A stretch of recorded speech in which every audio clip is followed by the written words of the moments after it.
Dear guests, welcome to Kindred Group's Capital Markets Day 2022. It's been a long waiting, but we really wanted to be live in the Netherlands and show some early results for you. And I'm absolutely delighted to see that so many have chosen to be with us this afternoon. Here in London, where it all started exactly 25 years ago. My name is Patrick Kortman. I'm heading the corporate development and investor relations at Kindred Group, and I'll be your host today. It's been a good few years since we had our last Capital Markets Day, and it obviously means that we will have a lot to talk about. It will be a busy schedule. But before presenting the speakers and the agenda for the day, we'll have some important housekeeping that we need to go through. And in front of you, you have a disclaimer, which I please ask you to have a look at.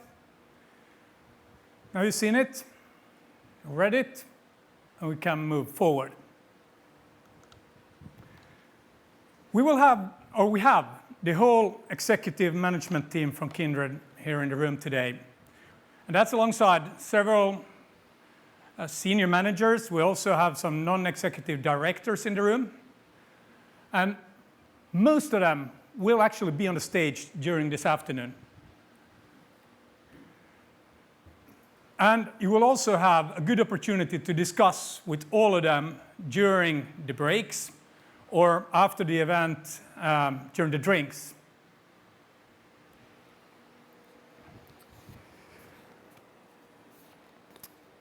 So, as mentioned, we have indeed a busy schedule, a lot to talk about. And we'll start this afternoon with an introduction by Henrik Tjärnström, our CEO. He will discuss about the journey from transformation to scale. Thereafter, Neil Sandén, our commercial officer for Region 2, will present our broad market portfolio. And thereafter, we'll do a deep dive into 3 selected markets. We'll start off there with Anja Schneider, who will present the launch in the Netherlands, some early results, and also the way forward. After the Netherlands, we'll move over to the UK with Neil Bambury, our general manager for the UK, who will present. And finally, we'll ask Neil Sandén come to back up on the stage and present the North America opportunity. We'll round off the first part of the day with a fireside chat with these gentlemen. After the break, we'll have a lot of exciting topics to cover. We'll hear about the strategy to move from sales to a product and customer experience company. We'll hear about the Kindred Sportsbook platform investment. We'll hear about the Relax proposition. And we'll also hear about Kindred Tech and mastering complexity. After the last break, we'll have our Chief Financial Officer, Johan Wilsby, discuss in detail about driving scalability and shareholder value. And after Henrik's closing remarks, we'll open up for Q&A. During the day, you will have opportunities to feed us with questions. You have on your seats some leaflets with instructions of how to post your questions. We might pick a few of your questions actually for the fireside chat. Other questions, both directly from the audience and online, will be addressed after the presentation during the Q&A session. So with that, I would like to invite Henrik Tjärnström up on the stage. And I once again wish you all very welcome to today's Capital Markets Day. Thank you very much, Patrick. Before we begin, I would like to say the following, that Kindred, of course, joins the UK and the Commonwealth in mourning Queen Elizabeth II. And we pay tribute to her long service and send our condolences to the King and the royal family.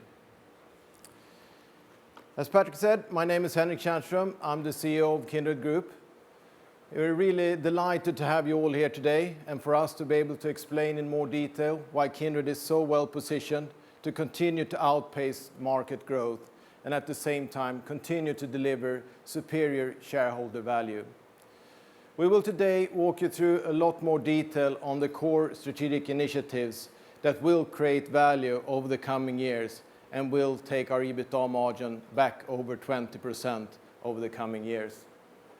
Me and my experienced team really look forward to take you through that during this afternoon. And again, a warm welcome, and let's dive into it. Many things can be best described in phases, and for us at Kindred, that is also well suited to our history. For us, it's humbling and also honoring, as Patrick said, that 25 years ago this autumn, my best friend, Tjärnström, moved from Sweden to the UK, registered Unibet as a company and applied for a UK bookmaker's license. The rest is history, as they say. Well, if we're trying to summarize those 25 years in only a few minutes here, and for us, and looking at this from this perspective, we have grouped our company's history into three distinct phases. First, we have the build-up, and then followed by the transformation, and now we're on the verge of the scale-up phase, as Patrick was also alluding to. We've been through the different phases of our industry, and we know what to expect from each and every one of them. From the inception, our first 10, 15 years during the build-up was really a lot about establishing a foundation and very much focusing on gaining market share and laying that foundation. Interesting to note that this is also very similar to the phase that we've been in the North American market now for the last couple of years. During this phase, it was indeed a lot about geographical expansion, but also product addition and innovation. We started as a sportsbook-only company in '97, and it was only in 2003 that we added casino and games and poker in 2004. And then we gradually invented in the product area with adding live betting, streaming on sports, and bingo and other features as well. After the transformation came the build-up phase, after the build-up came the transformation phase, when we've really been seeing for the past 12 years that the sector has been going and moving towards a locally regulated reality. For us, we saw that firsthand when many of our markets started to move in that direction. But it was really in 2010 when we had this French re-regulation that we really learned a lot and how we would prepare for this going forward. And we're also seeing that this trend was likely to start spreading across other countries in Europe and could indeed also spread outside Europe to continents like the North America, which indeed has happened since then as well. This was the start of our transformation journey that we've been on since 2010. We saw clear challenges coming from the transformation, but we also saw great opportunities if we could master the challenges ahead and better than our competitors. In turn, we would gain long-term access to fast-growing markets with more predictability and hence lower risk. Re-regulation is challenging, but at the same time, it also offers great opportunity in a sense that it raises entry barriers, which leads to reduced competition. Now that we have passed the transformation phase to the largest extent, especially when we passed one of the final major milestones in the re-regulation of the Netherlands, we're really focused on scaling up where we are and really continue to outgrow our existing markets.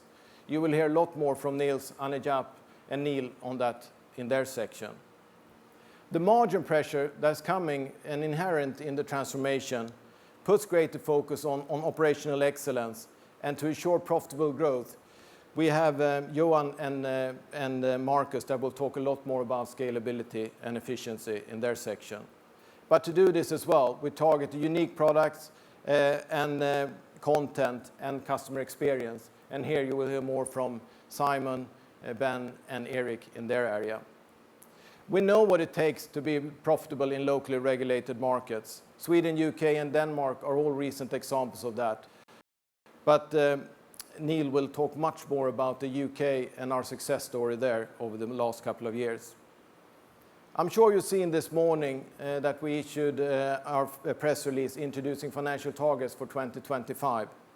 As you can see, key elements of those are our revenue and EBITDA margin developments going forward. And Johan will again talk about that in his section. Key for us, since we embarked on our transformation journey 10 years ago, has really been a strong focus on growing our locally regulated markets faster than our .com markets. And that's indeed what we have done as well, to ensure that our foundation is as strong and as large as possible. As you can see on the graph on the left-hand side, we have grown our locally regulated markets between 14 and just under 30% over the compounded annual growth rate over the last 5 years. Key milestones in that journey has been the re-regulation of Sweden in 19, but also the recent Dutch re-regulation, but of course also our growth in UK, France, and Belgium. Our dedicated teams has been a successful framework around how we adapt to these local regulations and how we manage them in the best way possible. And to make sure that all important areas like compliance, tech, and local teams are as aligned as possible to ensure that we can come into the market as soon as possible and be as ready as possible from the get-go. As a matter of fact, we have grown faster than the overall markets historically and have a very well diversified geographical revenue base. Again, Nils Anijap and Neil will talk about that later. We focus on locally regulated markets because they offer carry lowest risk and hence are more sustainable. We now have about 80% of our revenues coming from locally regulated markets. And again, as you saw this morning, one of our ambitions is that that number will move up towards 90% over the coming years. An interesting observation is that we don't have to be a top 3 operator in our markets to be highly profitable. We've shown that in both the UK market, but also in Sweden. And we still have plenty of growth potential in our core markets. And for us, North America is an exciting opportunity. On the right-hand side here, you can see a graph that we have frequently in our quarterly presentations. That's showing our ability to absorb the margin pressure coming from the transformation. A consequence of growing our local regulated markets fast is that betting duties are increasing rapidly.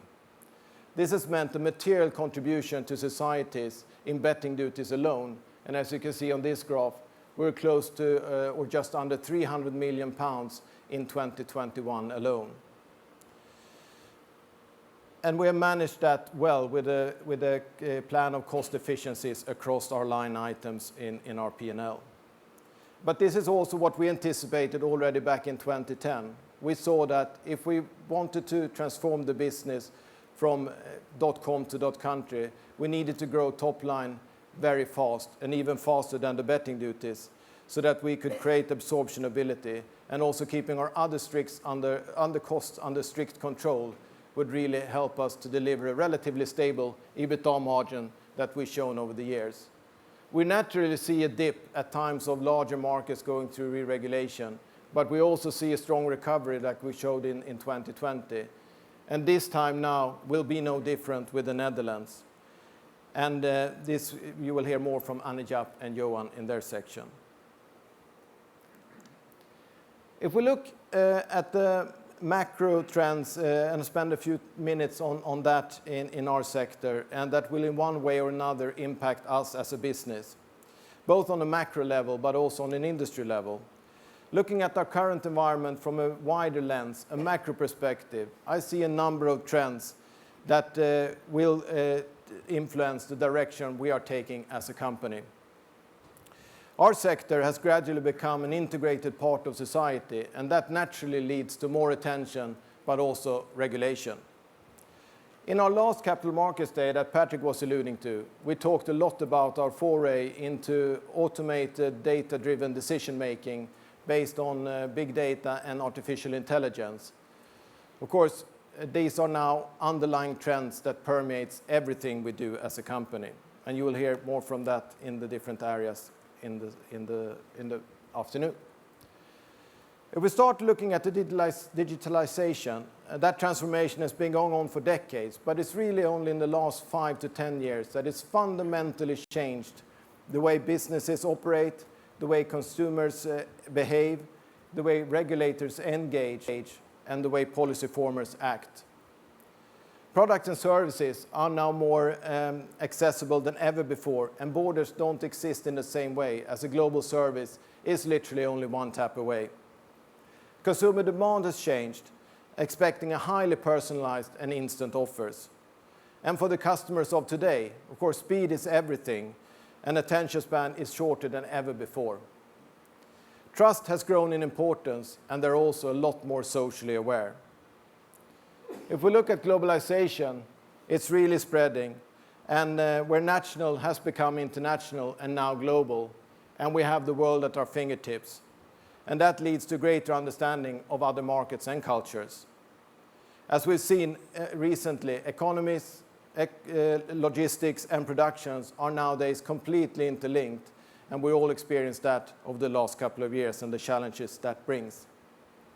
On ESG, social expectations on individuals, organizations, and countries has increased, as we've all become more aware thanks to the digitalization. Regulators and policy formers increase regulation and governance to maintain control in a reality that is evolving faster than ever before in history. And consumers and talent indeed expect a lot more from the organizations they engage with or indeed work for. If we address this a little bit more from a close-to-home perspective, you can see a number of trends in the online gambling space over the last couple of years that will continue to shape our industry. We have watching these trends for many years and started to prepare many years ago with decisions, sometimes difficult, but also very conscious decisions made. We realized very early on that what took us here will not necessarily take us there. And the past 3 to 5 years have really accelerated this transformation. And we are now coming out on the other side, stronger and more prepared than before. If we look at the market growth, a key underlying trend in our sector has been the migration from offline to online, and that growth opportunity it brings to us as an online-only operator. H2 Gambling Capital still see a great growth potential for the online gambling sector, and they anticipate that the online element is still only accounting for just over 30% of the total gambling market in 2021. Again, according to H2 Gambling Capital, they estimate that our growth, total addressable market is estimated to show a growth, compounded annual growth rate of 10% between 2021 and 2026. When it comes to content control, the greater consumer demand and for personalized content requires greater control of the product and the customer experience. For us, KSP and Relax, or Kindred Sportsbook platform, and Relax are key initiatives in this crucial area. Again, you will hear a lot more detail in this exciting space from Henrik, Ben, and Simon in their section. And we look at market consolidation. Competition and consolidation in the industry is increasing as operators with strong performance and balance sheet are taking more control. We have actively participated in the consolidation of the sector, and as you can see here, we've executed on 15 transactions over the last 16 years. We are one of the largest operators globally and have a very strong balance sheet, and our ambition is to remain a consolidator. On sustainability, we're proud to say that we have a market-leading approach to sustainability. Regulatory and political pressures puts greater focus on sustainable consumer database, which in turn lowers risk. We're leading the way in transforming gambling through our Journey Towards Zero initiative, where we set a firm ambition to take ourselves as close to 0% of revenues from high-risk customers towards the end of next year. And we're well on our way to get there, but of course it's a big task to get all the way down to zero. Our share of revenues from high-risk customers stood at 3.3% in Q2 this year, and that number 2 years ago was 4.7%. So we're moving in the right direction, but we fully appreciate we have a lot of work to do.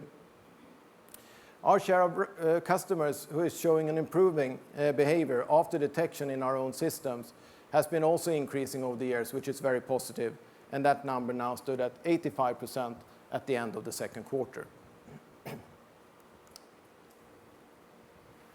The developments in the industry over the last years, the macro dynamics we're all experiencing, and the online gambling industry trends we just talked about are all considered in the current strategic plan for Kindred and the direction we are taking as a company.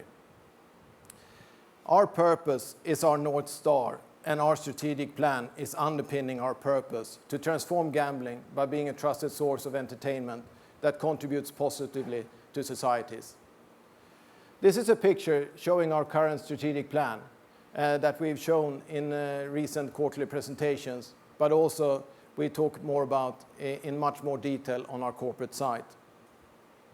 We have 3 elements that's underpinning our commercial efforts, and that is a strategic focus on unique product and CX, a sustainable business, and a scalable operations. On top of these, we have a balanced portfolio of markets with plenty of growth potential in our core markets, and our early entrance into the Netherlands is a great example of that. And we're putting our fundamentals in place in North America and are now focused on rolling out our platform, building our brand, and then scaling. We maintain our focus on shareholder value creation through profitable growth and strong profitability in locally regulated markets. We make money.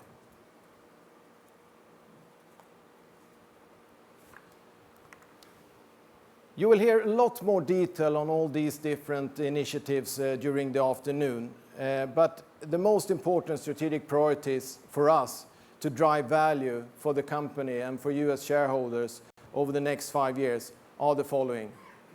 To capture the existing growth in our core markets and continue to grow faster than the overall market. To ensure we become a market leader in the Netherlands, which we're already well on our way to achieve. And to utilize the cost efficiencies and scale that our proprietary sportsbook platform will bring and is progressing well. And to provide customers with the unique and differentiated content through the highly profitable Relax business. And to further build our presence in North America, where we now have a base in place to capture future value. You will now hear more from our experienced team on how these 5 important strategic priorities are developing during the afternoon, and I look forward to welcome you back and answering your questions at the Q&A session later. With that, I hand you over with a warm hand to our Chief Commercial Officer for Region 2, Nils Andén. Welcome up, Nils.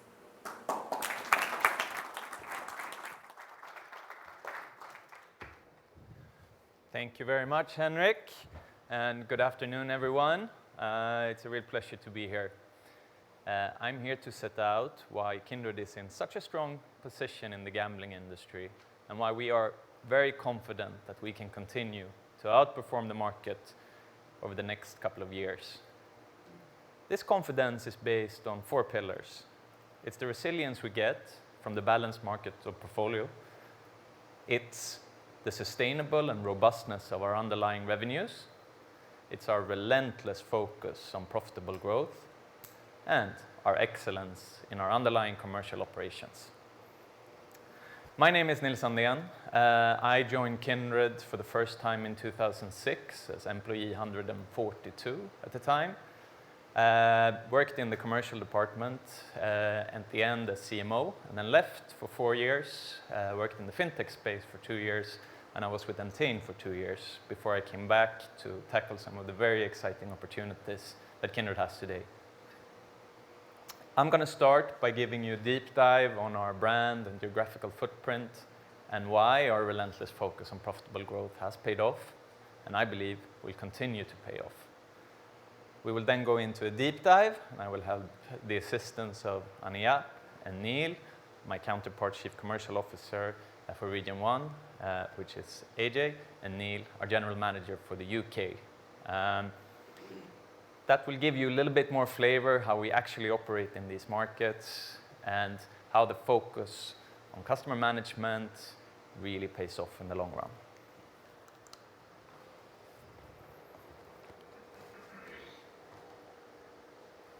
Kindred's current market strategy is really based on a focus on our core markets, where we see underlying strong growth still and sustainable regulation. And this is also where we can utilize our strengths as a company. We then subsequently have the ability to take these core assets, then support the expansion into higher growth regulated territories. In this strategy cycle, and for the next couple of years, that main focus is North America. We also use a classification framework to ensure that we can optimize both our short and long-term investments on a very agile framework, shifting investments between markets. A good question on this is, of course, other territories. We haven't, and we are not ignoring territories like Asia, Latin America, South America, Africa. We're, of course, evaluating all these territories, but we think at the moment the best place for us is in our core markets because we have enough underlying growth. We're not chasing gray revenues in Asia. We are looking at Africa and South America and Latin America, and as those markets mature, as regulation becomes more sustainable, we will evaluate them, and we might look at growth there in a few years' time, either inorganically or organically.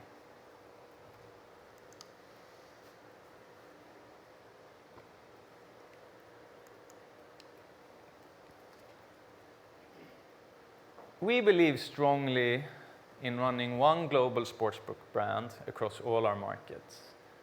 That means that we can piggyback on the brand value and the synergies we get from both acquisition mechanics and also the way we do our retention marketing. But what we have identified is that we can also complement Unibet in markets with local, hyper-relevant casino brands that can target a slice of the market that Unibet is not targeting at the moment. It also gives us great optionality. We can either acquire a brand like 32Red in the UK or build our own brand on the Kindred platform. We have great examples of Blood Casino in Romania and a few brands in the Nordics, which we've had great success with. This is an ideal setup for us. It's not always possible. In France, we don't have an iGaming regulation. In Belgium, there's a limited number of iGaming licenses available, but this is what we aim for. Ultimately, we are a true online company with very little retail baggage, and we have formidable brand awareness in many of the largest gambling markets in the world. This is a fairly exceptional position in our industry.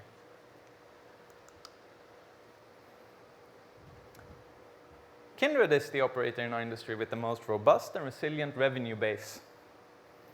And that is because of this broad, diversified balance of our weighted top 10 markets. On the left-hand graph, you have our gross win contribution from all markets over the last 12 months. Our top 4 markets stand for around 55%, and in the last 12 months, we didn't have any market with more than 20% of the overall contribution. Kindred has always focused on robust and sustainable revenues, but how do we achieve this? It is with this distributed profile from a market perspective. It's also from a spread of revenues across all the different value groups in our underlying customer database, and from a balanced type of revenues from the various products that we offer. This has been incredibly powerful over the last 12 years, during which we've seen this ongoing regulation trend and a much stronger focus on customer protection across pretty much all our markets. This balanced portfolio of markets and brands continue to help us navigate this transition to local in-taxed revenues. And as Henrik mentioned, today we are almost at 80% of our total revenues coming from locally taxed and regulated markets. But this balanced portfolio also helps us through short-term regulatory headwinds in particular markets. If one market would dip below expectations in 1 year, we are able to offset that with growth across the portfolio. Our mantra within Kindred really is that the combined contribution is much more important than any single market we operate in. Before we move on, let me just reflect a little bit about Kindred's ability to solve complexity and withstand regulatory headwinds. When I started in 2006, we had one site, a few different languages, but it was basically one site. We had one regulator, we had one set of compliance criteria. As you can imagine, over the last 16 years, a lot has changed in that. Now these headwinds from regulation or compliance or competitive environment can actually sometimes be genuinely positive contributors for us as a company. That's not always the case on a short-term basis, of course, as we've seen in Netherlands most recently this year. But over time, I'm really impressed with Kindred's ability to turn these challenges into positives. They've allowed us to ensure a substantially higher quality of earnings and also to support our ambition to create a safer gambling experience for all our customers. We also have an unusually flexible setup, both in terms of tech and in people operation. That means that we are designed as a business to take advantage of changes in our environment. And after 16 years in this industry, if it's taught me anything, is that more change is coming, and it's going to be complex.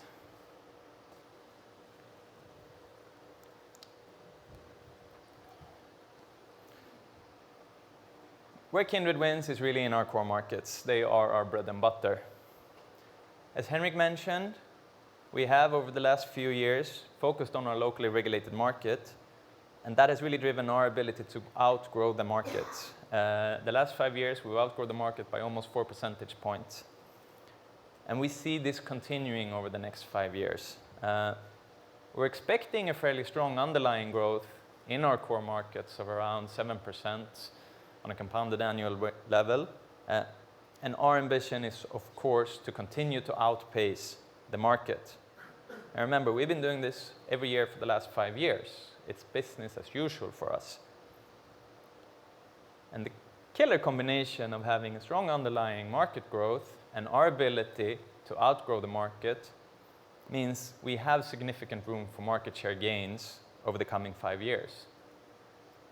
But why are we so confident that we can continue on this path?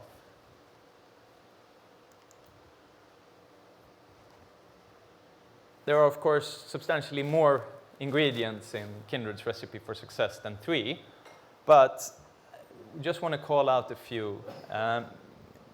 Perhaps the most important one for us is the synergies we are able to create between our locally hyper-relevant teams on the ground and our global hubs of excellence. This is a key differentiator that sets us apart from our international peers. We are able to deliver a diverse brand footprint tailored to each market and localized to make sure we're hyper-relevant everywhere we operate. It might sound easy to say, but it is quite a feat given the complexity that we operate in today. We have huge compliance differences between markets. There are payment preferences that vary. And perhaps most importantly, the customer demands and needs are hugely different, even between 2 adjacent markets within Europe. But we know them all. And this know-how is really what earns us our well-balanced portfolio of regulated markets. You will hear later from Marcus, our CTO. he will give you some details how this actually works in practice and how we manage complexity for our success and how this can actually create barriers to entry. This customer-centric mindset is also how we operate our wider commercial operation. And this started, I would say, around 15 years ago, actually, when we started to see changes in our environment. The media climate has changed hugely in the last 15 years. You now have big global players that didn't exist in the noughties. We got ahead of that, and we have created global centers of excellence that can speak with the global hubs of the likes of YouTube and Facebook and Google to ensure that we get maximum leverage and the maximum ability to utilize those channels. We've also seen the same trend in customer relationship management. There's been a strong trend of underlying automation and some real big technological leaps in the last 10 years in this area. And to really capture that, you need a centralized approach. And for us, it has really unlocked the benefits, as Henrik touched upon earlier as well. So we now have, and we've had for a number of years, centralized marketing expertise in all verticals we operate in. And this expertise then supports the on-the-ground local teams that we also have in all the markets we operate.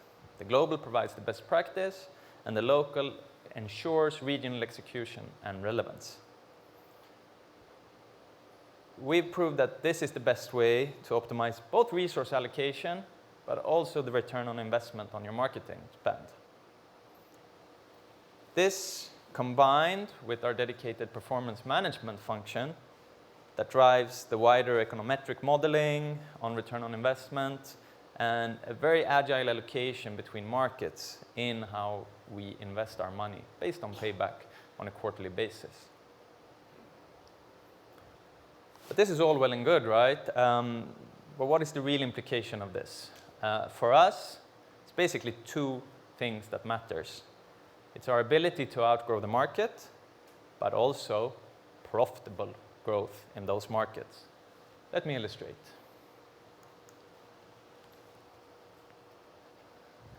If we dive into the real kind of heart and lungs of our business, you can see that Kindred has been able to outgrow the underlying market in almost all of our core markets over the last 5 years. You have some shining examples of UK, France, Australia, Belgium, and Denmark. But what I want to take away from this slide is not the single market, it's the combination across the board that makes this case so strong. And of course, let me just highlight, we also have Netherlands in the middle here. I know it's high up on everyone's want to know a little bit more list, but we have to wait a little bit longer before AJ comes on stage. But clearly, it's by far our biggest short-term opportunity. Now, growth in itself is good, but as we said, what we are truly passionate about is profitable growth.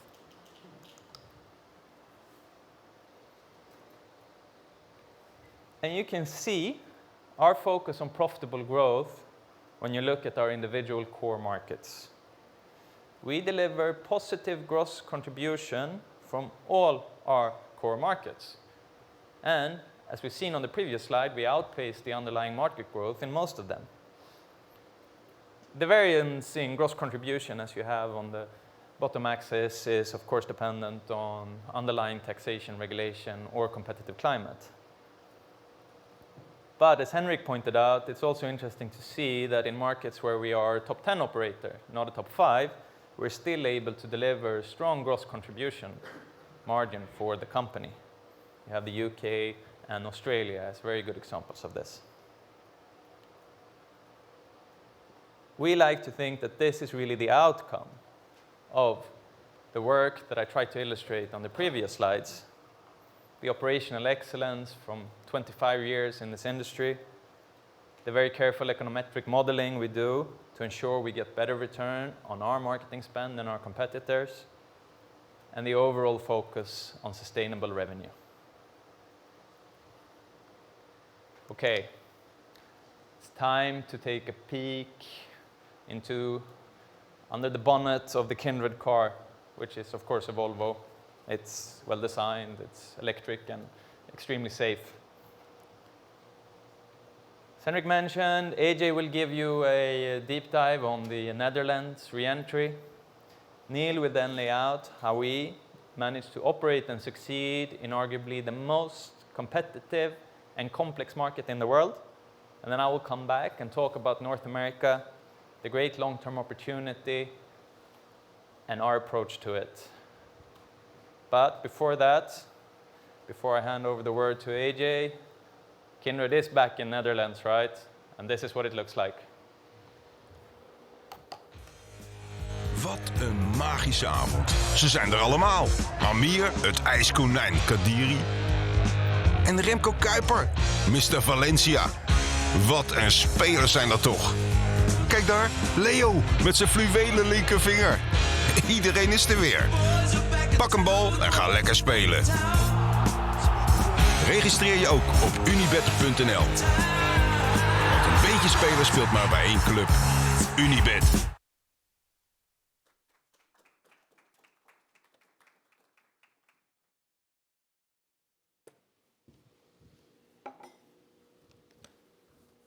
Thank you, Niels, and good afternoon, everyone. Yes, the boys and girls are back in town, as Thin Lizzy sung in the TV commercial. My name is Annie-Jaap Snijders, and I'm the Chief Commercial Officer for Benelux, UK, France, and Australia.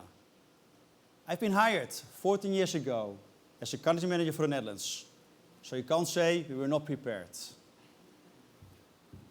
I hope you're ready for this Netherlands update, where I will shine my light on a flying start in a growing market, and I will disclose to you how we'll win this race. We launched Unibet.nl 9 months after regulation. And it's really good to be back in town, as we are clearly exceeding our expectations, which gives me a lot of energy to win back the number 1 position.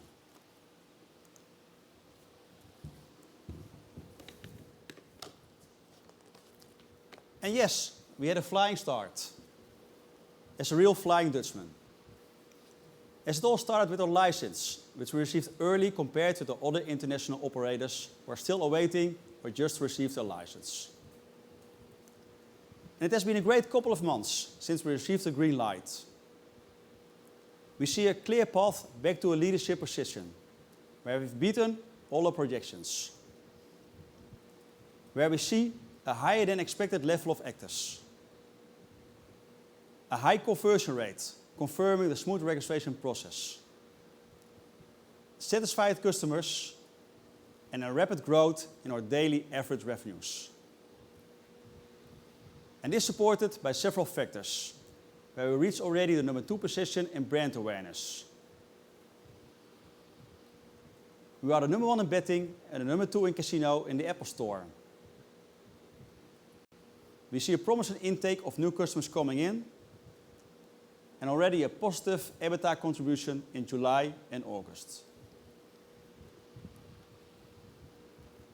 This is above our wildest expectations, where we are well placed to keep this momentum and to build to a top position. But it's not just today's market we have in mind. The Netherlands is a swift growing market, and we want to outperform that growth by winning market share. And this convinced me we will push for the number 1 position by the end of next year. Yes, we will push for the number 1 position by the end of next year.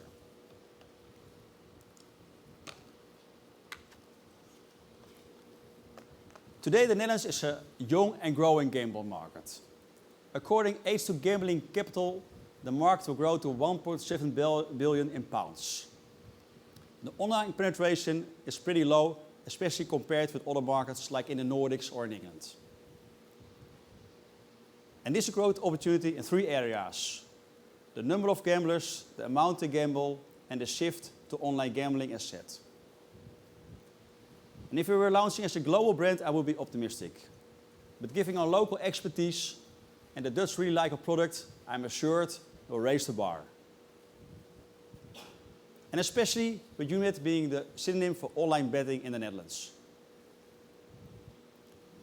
Important to mention that there are some proposed changes of regulation expected. They still need to be confirmed by law. But we are not overly worried by these restrictions, as they are mainly focused on advertising and sponsoring restrictions, which should reduce our marketing spend significantly. And we've seen in Belgium that these kind of restrictions won't hurt market growth, but they favor the brands with a high brand awareness. And it will improve our margin, which is good news for investors.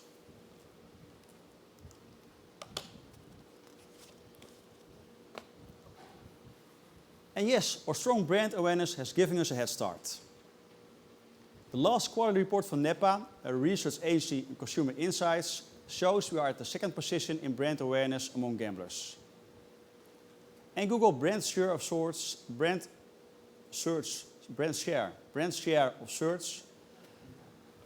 indicates we are the number 3 in Google.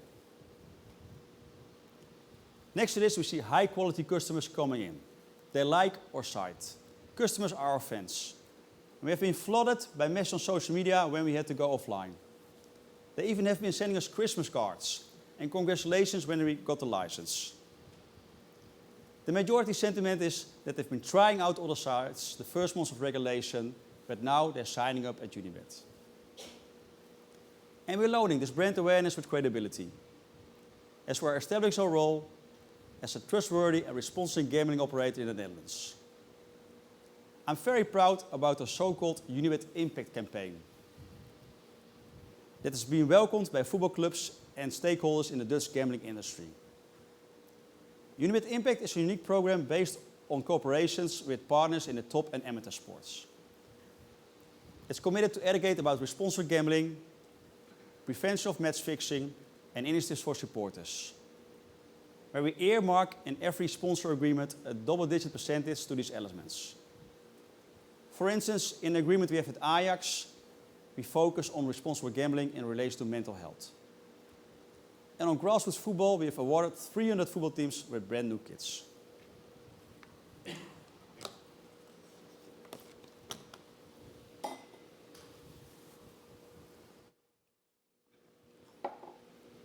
The next pillar which will assist reaching top position is our global and local execution. We're making a splash with our marketing budget in H2, executed by the small local team, who sorted out agreements with local media and football clubs to be as relevant as possible to those customers, but where we didn't have to spend as much due to the advertising restrictions. Sponsoring Ajax plus 7 other teams in the first and second football league. We have exclusive agreements with the 3 biggest football and the largest Formula 1 site.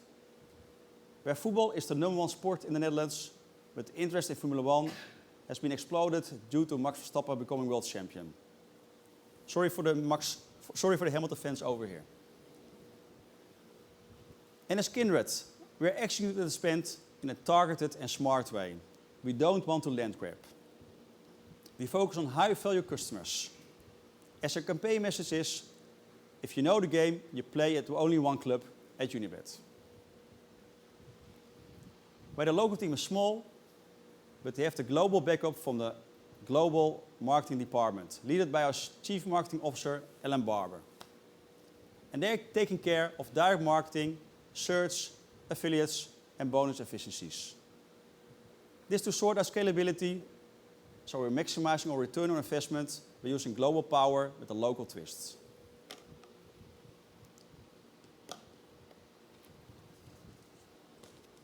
So good to show you that we have great brand recognition, next to enthusiastic customers, which we approach with a local and global team.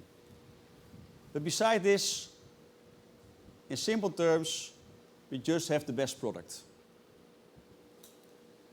We have a market-leading position in the App Store, as we are the only operator with an app for every product. Where the number 2 and the number 3 in the market, they don't have an app at all. We are the number 1 in betting and the number 2 in casino in the App Store, which is a significant achievement for us. Furthermore, we offer the highest odds on Dutch football, with relevant offers on the Eredivisie and Dutch players abroad. The local team know what and when to boost with Ajax, Ten Hag as coach of United, or Frankie de Jong at Barcelona. And we know which slots they like. Therefore, we have secured a long-term agreement with the #1 supplier in the Netherlands. And this to offer exclusivity on some of the most famous Dutch slots, including the iconic Random Runner, which was my first gambling experience back in the day. I love that sound and those fruit symbols, and I still do. We added a modern twist to these traditional games you will come across in every Dutch arcade. And hereby we got hold of a unique portfolio of slots, which are our best performing slots. And last but not least, we have the largest dedicated live casino environment, with 14 Dutch live tables. And last Monday, we just launched the second exclusive game show with Runner Runner, a spin-off from that famous slot, Random Runner.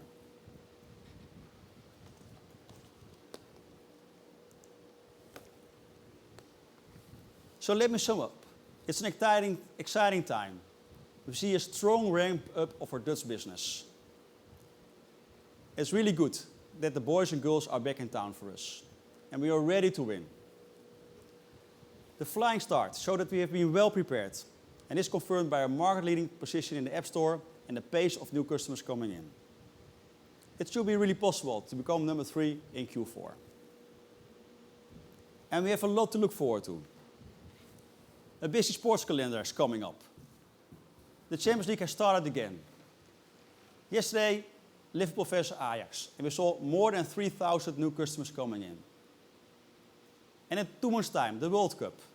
The Dutch are in, Hub Holland, and in the East Group, so we should be able to reach the last 8. And with odds of 15 to win more than a dark horse. But the Dutch are really easy to get excited normally, but they don't win the trophy, so it will be good for the margin. No worries. Kindred and I are here to stay and take up a very strong position in this growing market. It's very realistic to say that this market will grow with 11% per year coming time. We have a massive growth opportunity ahead. With our strong brand and Unibet being a synonym for online betting in the Netherlands.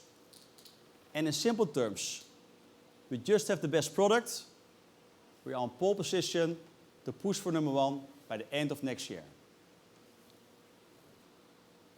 I hope I've boosted your flavor for Orange and you have become eager to place a bet on Virgil van Dijk to score or play the Random Runner at Unibet. Thank you very much. Dank je wel.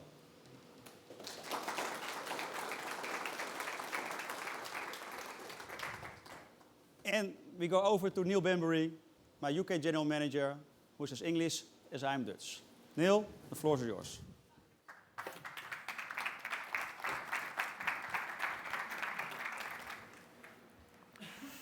Good afternoon. My name's Neil Banbury, and I'm the General Manager for Kindred's UK business.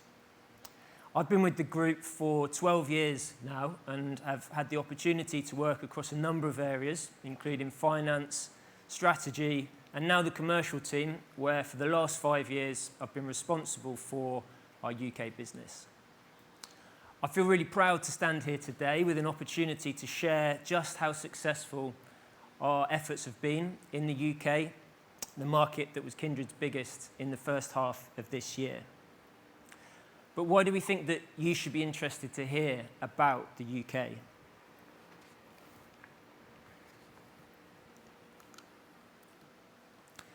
The UK market is the acid test of any operator in any market. And it's the acid test because of the high standards and the complexity in the regulation, the intensely competitive marketplace, and the maturity of customer expectations. And following a strategic assessment a number of years ago that Kindred was big in small markets but small in big markets, we set out with a clear intention to change that by seeking to crack the UK. And now we have a long, successful track record as a challenger in this market that is the acid test. Continued success in the UK, therefore, is a great platform for wider success as we seek to both deliver sustainable and profitable growth from our core markets and grow in the US. But let's show you a little bit more about our UK business. What a goal! What a goal! This place has erupted! Wonderful finishing! Joe Aribo, his 9th goal of the season! His first in Europe! Measuring the distance with the jab. Let's have a look at it here. What a punch that is! Fury with the uppercut! What a punch!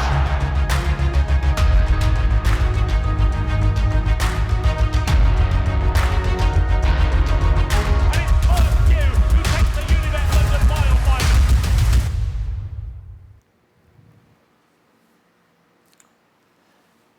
As Neil showed in his section, UK Kindred's biggest market in the first half of 2022. We have a top 10 market position with around a 3% market share, and we've demonstrated just how successful you can be building a high growth, profitable business as a challenger brand if the market is big enough. And given how high our ambitions are in the UK, it's hugely encouraging for us to be delivering this level of profitability at our current market position. And it's exciting to think, therefore, about what's possible in the future. The UK is the only market at Kindred where Unibet's not the biggest brand, so 32 Red's around 1.5 times the size of Unibet. And we run our UK business from our hub in Gibraltar with support from all of the key global centres of excellence.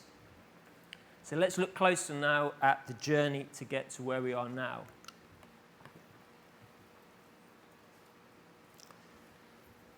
We've massively outperformed the wider UK market, and I claim that outperformance on the basis of growing at more than 3 times the market growth rate and more than doubling the size of our UK business at an incremental profit rate of 40% over the last 3 years. Now, this chart shows our revenues, our profit, and our profit margin in the UK, and it's indexed so that 2021 revenues are set to 100. On the chart, 2018 is the first full year where we have the current business makeup, and therefore the growth story from 2018 onwards is a pure organic one. As we've profitably scaled the business in that time, the complexity of the environment in which we've done that has increased significantly. Customer expectations are now much higher, with those expectations being informed by best-of-breed digital experiences. Regulatory pressures have increased significantly, and there's much tighter controls in place. And we've increased the scrutiny of our own operations as part of our journey towards zero. So that increased complexity now requires a highly sophisticated operator to be able to deliver the level of customer experience that can build long-term sustainable loyalty with customers and deliver shareholder return. Now, on the left side of this chart, you'll see one of the key drivers for our growth from 2014 to 2018 has been acquisition. We bought Stan James in 2015 and then bought 32 Red in 2017. Stan James brought UK sportsbook and racing heritage into the group. That set the foundation for the anglicisation of our sports offering and also the building of our Kindred racing product, which has been a huge success. And that now in turn is the foundation for KSP, which you'll hear a lot more about later. And then 32 Red. That brought casino expertise and an experience of running an authentically casino-first business into our group. It also brought a very strong and powerful brand. And the two acquisitions have delivered Kindred with a presence in Gibraltar, which now is one of our biggest global hubs. And I also brought great talent into our group. And I think that it's been a hugely valuable thing for us as a business to welcome talent from UK-centric organisations, as our UK ambitions have really caused us to challenge and evolve our ways of working. But let's look then at what has enabled this level of growth. I see two key pillars sitting beneath this success in the UK. The first is a focus on profitability, and the second is a focus on sustainability. And both of those speak to an obsession with the quality of our revenues. So, profitability first. Not every pound of gross win is equal. And as a challenger in the market, we pick our battles selectively. We are more than happy to watch other operators chasing gross win that we have no interest in. Delivering gross win is easy. It is significantly harder to deliver sustainable profits. And those are highly dependent on the customer behavior, the types of bets and games, the retainability of the behavior, the sustainability of the behavior, and all of the costs associated with the behavior. And taking that view has enabled us to build consistency between how, where, when, why we position our brands, and then the experience and the product that we deliver. The profitability focus also informed by rich data within our acquisition funnel, CX insights, brand and target audience metrics, and a sophisticated understanding of what sustainable business looks like. To give an illustration of the CX data that we can use, we're collecting customer feedback on the micro drivers within every customer journey that we've defined for every brand in every market that we're in. And we understand for each of those micro drivers its importance in driving revenues. And therefore, we can work with the tech teams to focus and prioritize development efforts in a sophisticated way that means we can improve not just customer experience, but also the financial performance.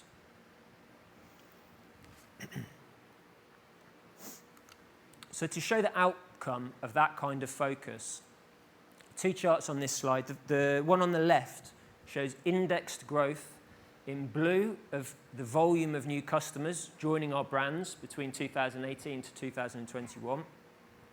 And in pink, the revenue contributed by new customers in the calendar year that they join. And you can see the value of customers growing significantly faster than the volume. Very important to highlight, this is not a result of chasing the type of business that will come under pressure from affordability type restrictions, but rather it is a result of optimizing our business away from zero value and negative value traffic, of which there is plenty in the UK. And as a result of that, and in combination then with improvements in technology and processes, we've been able to deliver a hugely valuable improvement in our bonus efficiency.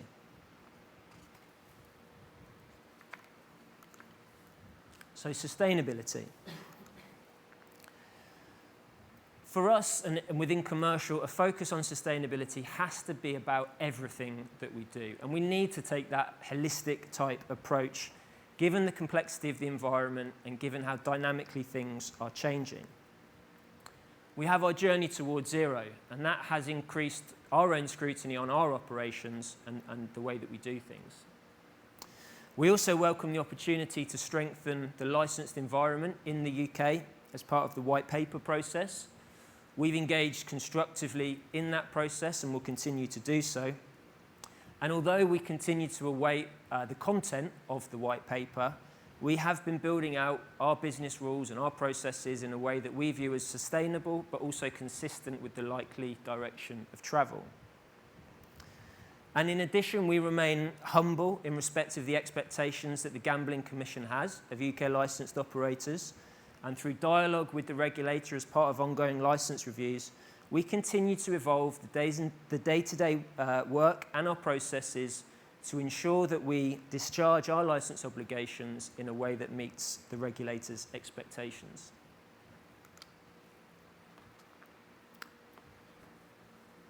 We're selling an entertainment experience, so our brands are positioned in a way to attract those seeking exciting entertainment, and there's a differentiated proposition and a differentiated route to market for each of the brands. But what's consistent across our brands is our belief in the importance of putting safer gambling messages at the heart of everything we do from an advertising perspective. We want to normalise the use of limits rather than normalising an expectation of bonus. And customer protection now really built into the join journey for customers. And a great example of this is that we are now able to block all activity for a customer where we detect red flags for financial vulnerability as they register for one of our brands. Now that should be a positive for the customer. It's also a net positive for us, as it allows us to take another step forward on the journey to zero, and it prevents business that actually is unprofitable for us. Further, every customer is assigned a limit when they join.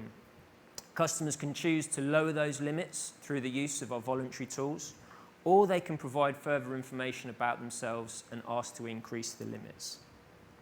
Increasingly as well then, the availability of product, the availability of reward is becoming dependent on the profile of customer. But we also increasingly build protection into our play journeys. We have lower slot stake limits across our whole portfolio now in the UK, and the volatility of our product is reducing over time. As customers play, our player safety early detection system monitors the risk profile of their behaviour. And we see risk as a continuum, and we want to be able to support customers to lower risk in their behaviour in a proactive way that helps to prevent problems before they occur. We're preparing a trial now on 32 Red, whereby we will surface and share this data with the customers so that they can better understand their behaviour. I see that as a really powerful step on the journey towards zero, and very excited to see the result of that. As a result of all of these efforts and our focus on sustainability, we see very positive development in the health of our UK revenues. The percentage of revenues in the UK that's coming from customers exhibiting high-risk behaviours is down to 3.8%, and that's a very positive trend in recent times. The effectiveness of our interactions with customers once high risk has been detected is over 80% in terms of seeing customers go on to exhibit a lower risk profile of behaviour. And we continue to work really hard to move both of those KPIs in the right direction with the goals we have for the next year. Average monthly spend of our customers is also reducing, and that indicates another step towards a more recreational customer database.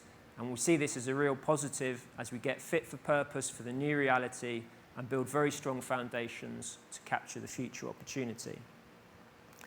But I also see sustainability as a commercial opportunity. As people trust our brands and the way that we operate, it becomes a key reason to join us, and it becomes a key reason to stay with us. Also becomes a key reason for commercial partners to work with us, as our efforts really do genuinely set us apart, and we become a partner of choice for key rights holders. Also very powerful, obviously, in attracting and retaining the best talent. But what does all this mean for looking forward? We have a huge opportunity for further market share gains in the UK via quality execution. We've massively outperformed the market, and I expect us to continue to do that. I'm confident saying that, given our track record, and given our increased scale, and given our increasingly complete control of our customer-centric technology. So we are in a transformationally different position now from which to build than we were just 3 short years ago. And crucially, we remain focused on taking a significantly higher share of the profit in the industry than the gross win in the industry. I'm very proud of the journey in the UK to this point. We remain humble about the road ahead, but we remain very hungry for more success. And we have the capability to translate this success in the UK into other regulated markets, regardless of our market position. The UK is the acid test, and our success in the UK gives us huge confidence across our entire portfolio. I'll hand back to Nils now, who'll talk about the opportunity in North America.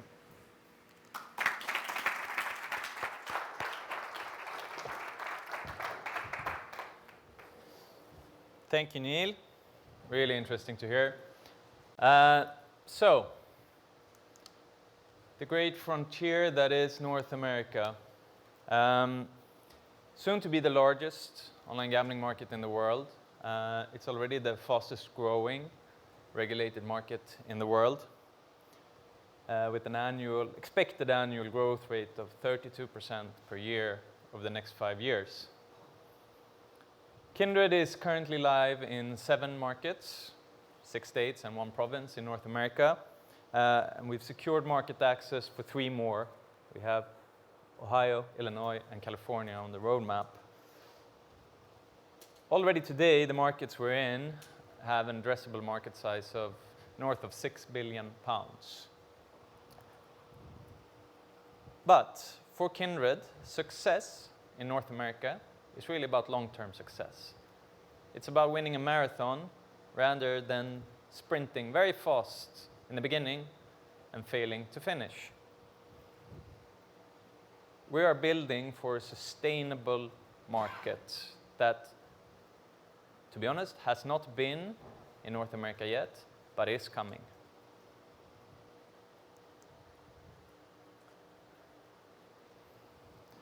To date, our focus has been on building a hyper-targeted commercial operation with market access in the right states, which have good regulation and taxation, and a path to multi-product regulation. We are getting the right marketing mix in place, we're getting to know the customers, we're learning their payment preferences, their customer behaviors, just like our approach in any other market. This means that we are also confident that we are properly positioned for when the market is starting to normalize, that we are starting to see green shoots of as we speak. But we also do this so that we can grow responsibly and sustainably and protect our balance sheet in the short term, mid-term, and long term. Our main focus is really on the multi-product states as we speak. We can see that the unit economics are working. We have a good example here. We're currently seeing about 2.8 times ratio between lifetime value and CPAs in our multi-product states. We've also seen a decrease of CPA this year, about 15%, and an increase of new depositors of about 20%.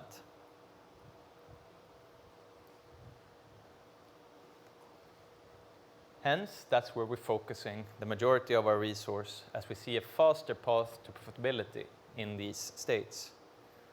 Our key tactics are the same as everywhere else. It's our knowledge from Europe mixed with local, on-the-ground US expertise. And we see these European-style trends in the US as well. You need to have excellent products, you need to have the customer in the center of all your decision making, and you need to invest your marketing money very wisely. To sum up, we're doing North America the Kindred way. The success criteria are the same as we mastered in other markets.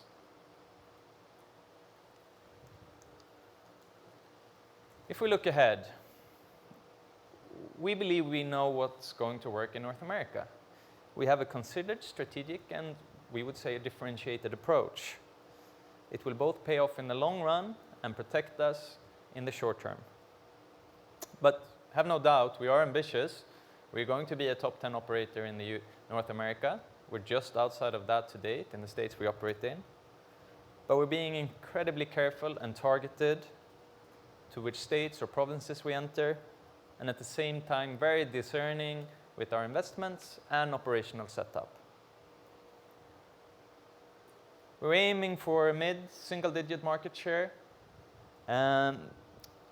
in the states that we target, which again are the ones with the right product mix, sustainable regulation, and good market access agreements.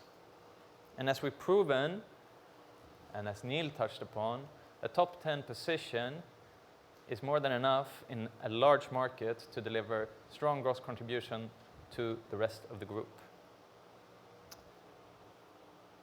We have an excellent, super dedicated team on the ground, and we've shown that we can take market shares where we focus. And again, it is about profitable growth for us. And we are actually starting to see that profit pools are emerging in North America, and unit economics are normalizing. They are approaching European levels in ratio, not in absolute terms. North America has higher LTVs and higher CPAs across the board, but the same relationship is developing. Our current base case currently puts us at break even on a gross contribution level in 2026, while still not over-investing in states with unsustainable unit economics. And something we are very excited about, and Marcus will delve into more in detail on his presentation, is we're bringing the Kindred platform to the US. Neil described all the touch points we measure and how they drive revenue and our understanding of them. So as you can see, today on the third-party platforms we operate, there's a gap between us and the 3 largest operators in North America. But this gap is closable. It is not a supermassive gap. And when we compare our third-party platforms with the Kindred platform across all these touch points, we can see that we have a massive uplift to be expected once we go live with the Kindred platform. And with our revenue modeling, we also know what the impact of that will be. But it's not only that we will get with the Kindred platform. It also gives us additional marketing tools, gives us cost savings.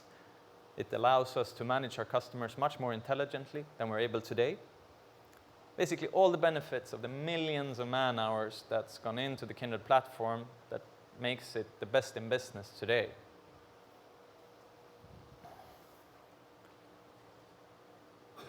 We're also continuing in the same line as we do everywhere to manage our footprint. So we're looking across all the states we operate in and states that are coming online to ensure that we operate in states where we see a path to profitability. We're also pleased with the performance to date, but not satisfied yet. We see that scale will matter, and we are currently pursuing active partnerships in the US, looking at potential targets to help us grow even faster and increase the ceiling of our business case in North America.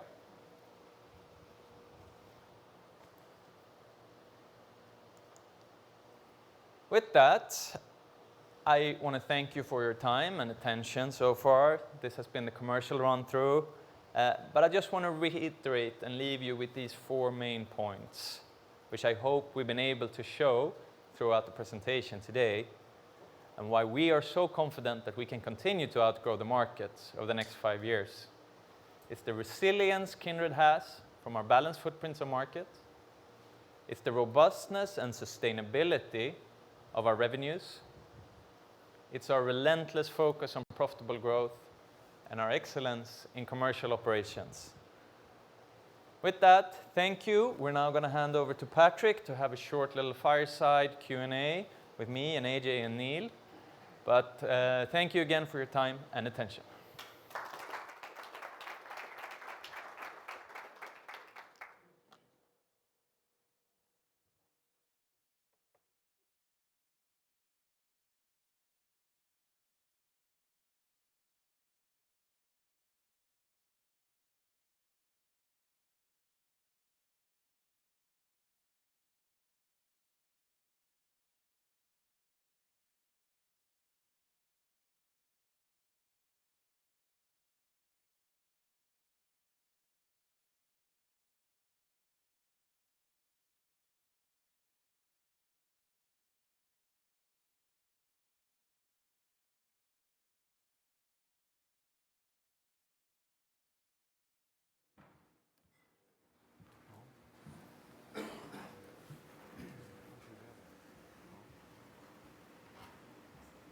Very good.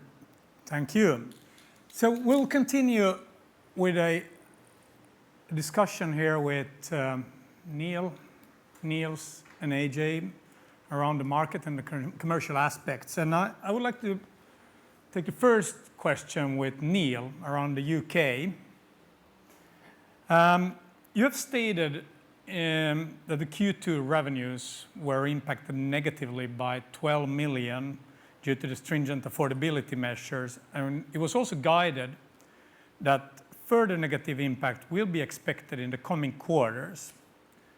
Now the question is, would you say that Kindred is lagging behind other operators, and that in terms of measures taken, and is this a sign that Kindred is not perhaps fully prepared yet for the white paper?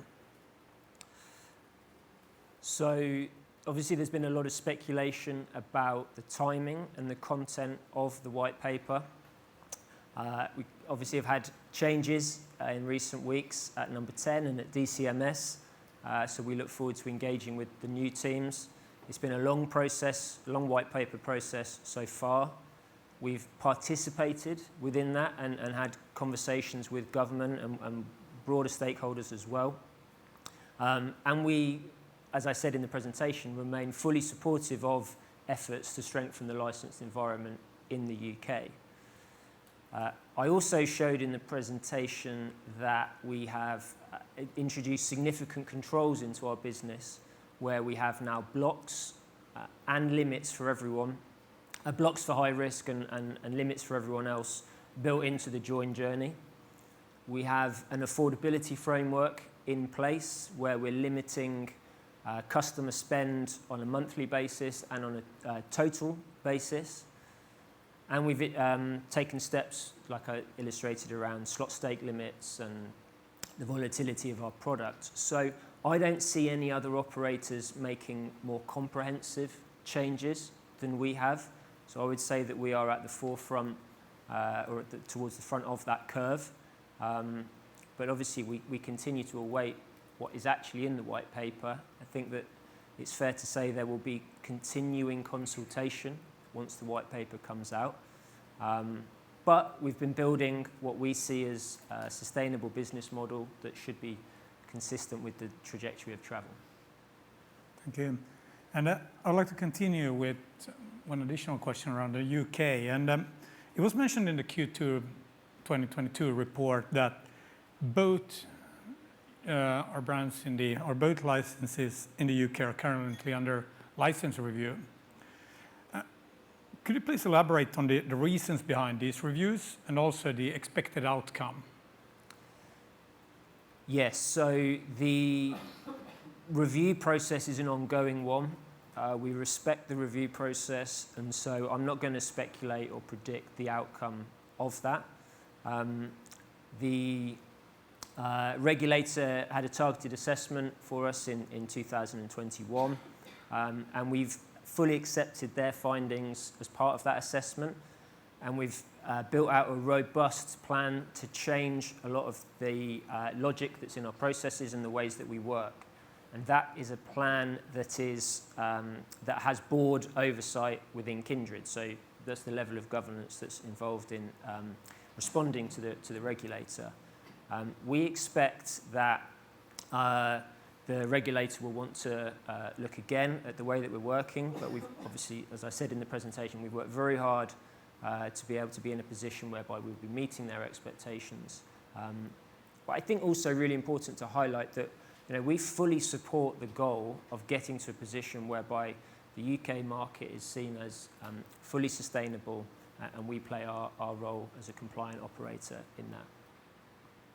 Good, thank you. There are a few other questions around the UK, but let's take a step towards maybe a little bit more broader and general term. And this is for you, Niels. So Kindred is operating in a broad portfolio of markets, as we saw also in the presentation. And it would be interesting to hear your views and also insights of how the macroeconomic environment with high inflation, increased cost of living have impacted the business so far, and if you can see any changes in player behavior in specific markets. Yeah, it's a very interesting topic and something that we, of course, monitor very closely.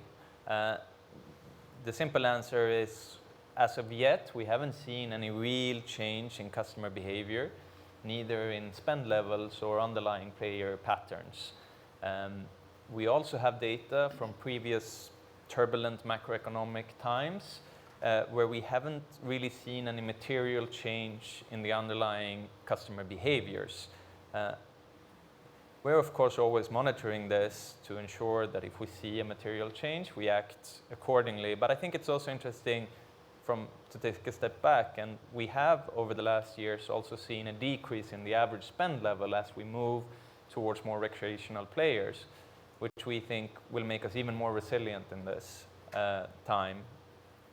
I think, to sum it up, we are resilient but not completely immune.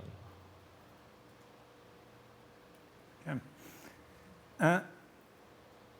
You mentioned also about the strategy going forward and focus on particularly the core markets and the selected expansion in North America. But also reflecting on the financial targets that were published in the press release this morning, do you feel that there's enough room in the existing markets to grow and reach these targets? Or would we have, during the next, say, 5 years or 4 years, a need to expansion outside of the existing geographies, LATAM, Asia, Africa, etc.? Yeah, well, we have made the case that takes us to 2025 is purely based on digging where we stand. We have enough growth and we have enough room to take market share in our core markets and in North America to reach those targets. We firmly believe in that.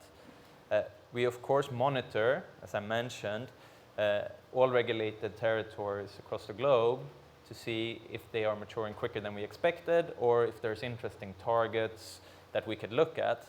But we are very confident that we can hit those communicated targets in the markets we operate in today. And AJ, the Netherlands has always been a flying start, as you said, and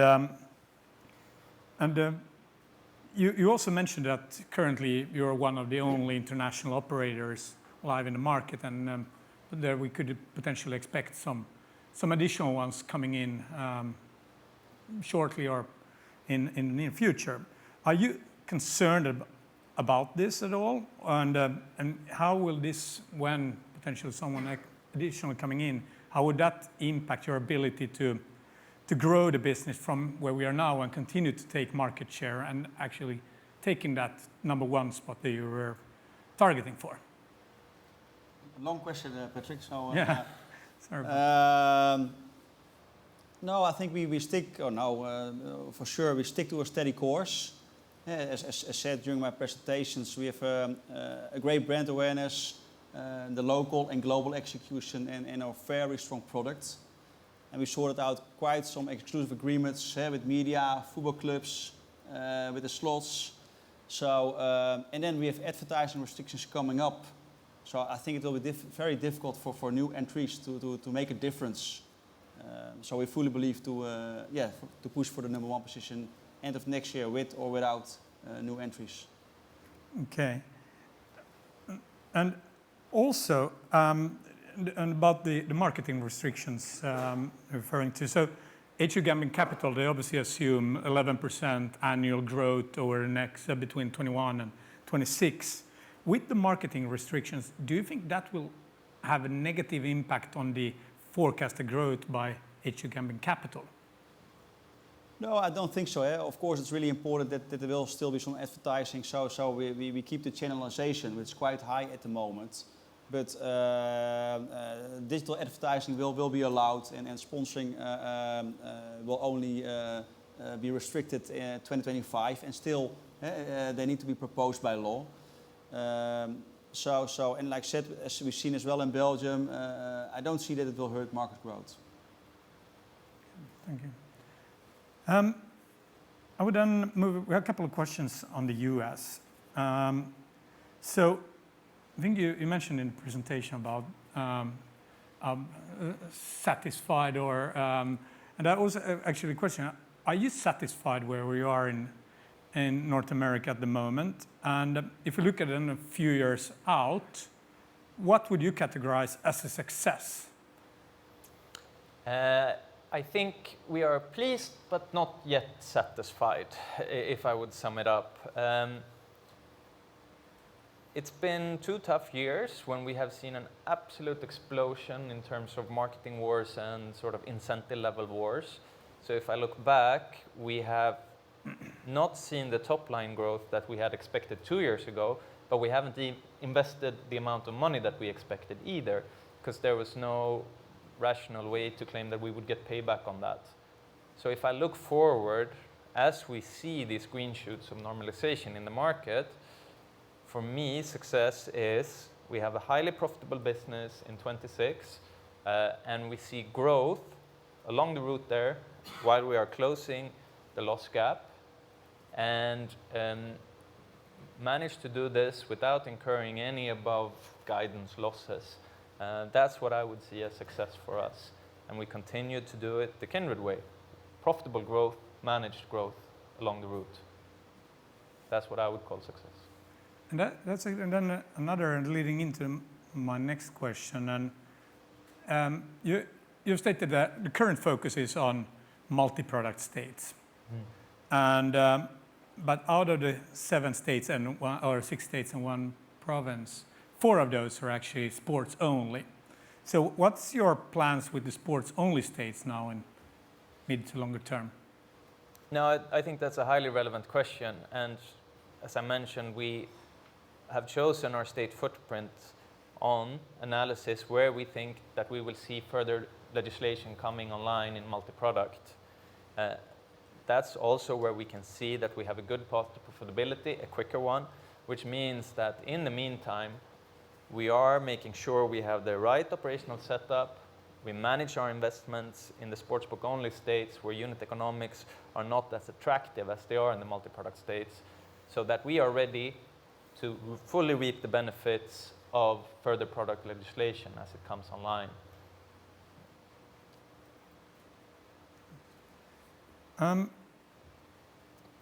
Then I have a question for you, Neil, and it's obviously around the UK.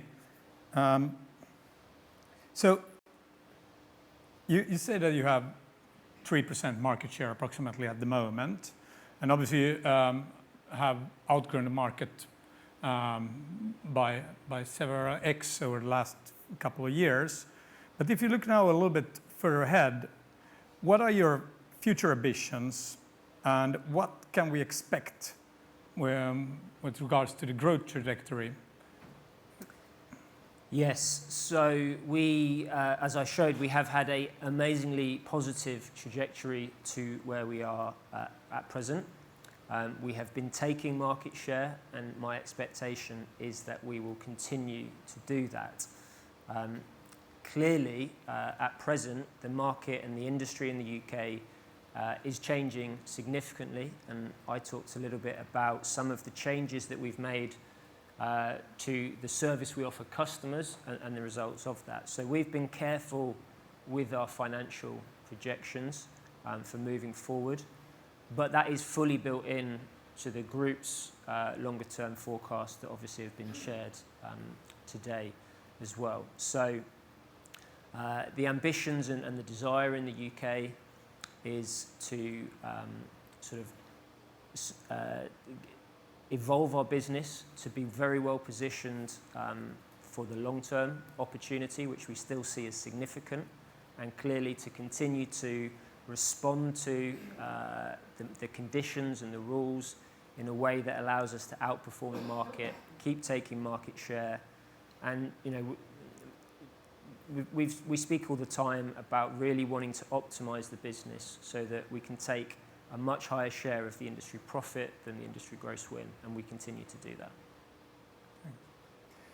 And then you showed a slide, Niels, in your presentation with market growth versus Kindred's revenue growth. And one country that was very low levels, and that was Sweden, both in terms of market growth as well as Kindred's revenue growth over the past few years. Could you elaborate on this development? Yeah, it's been a roller coaster, to say the least. I think Sweden is, that slide we have is over the last 5 years, and in that time period we of course had the re-regulation happening, which impacted Kindred's growth, as I think most of you know. And then last year we also had very severe COVID restrictions across the full gambling estate in Sweden. So I'd like to look at it, if we remove those, I think we are in a very good position. Year to date, Kindred has grown 33% in Sweden, which is around 11 percentage points higher than the market. And if we compare 20 to 19, we also grew with roughly 12 percentage points higher than the market. So I think if we strip out some of these one-off effects, looking forward, I'm very bullish about Sweden as a market for Kindred. Okay. And I think we have time for one last question before we head out for a well-deserved break. And you mentioned about top 3 markets. And can you please confirm once again, which are the top 3 markets? And your competitors, they talk a lot about being the leader. How should we view Kindred in terms of your ambitions? So we talk, I think we say we have top 5 focus is key for us, and I think we have 6 markets that are locally regulated where we are a top 5 operator, and that's also where we can see the above normal gross contribution margins coming in. And today it's France, Belgium, Denmark, Sweden, Romania, and actually after only 2.5 months, Netherlands as well. I think overall ambition, of course we want to aim for a top 5 position, but when we're looking at those massively huge markets, a top 10 position is definitely enough to contribute really well to Kindred as a group. Thank you. And thank you all. And thank you all for listening. We'll have a 30-minute break. And after that, we'll come back with a lot of interesting topics. So thank you. Thank you.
Welcome back.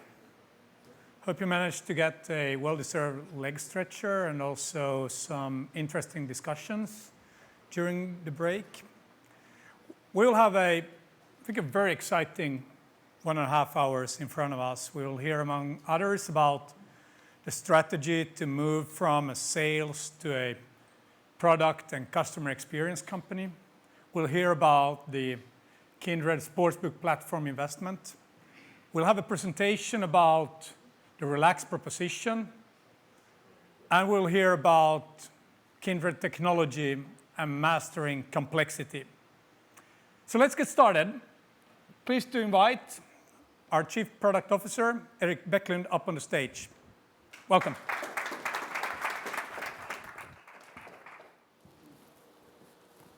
Thank you, Patrick, and indeed, welcome back. We have a lot of exciting presentations for you this afternoon. I'm Henrik Bäcklund, Chief Product Officer at Kindred.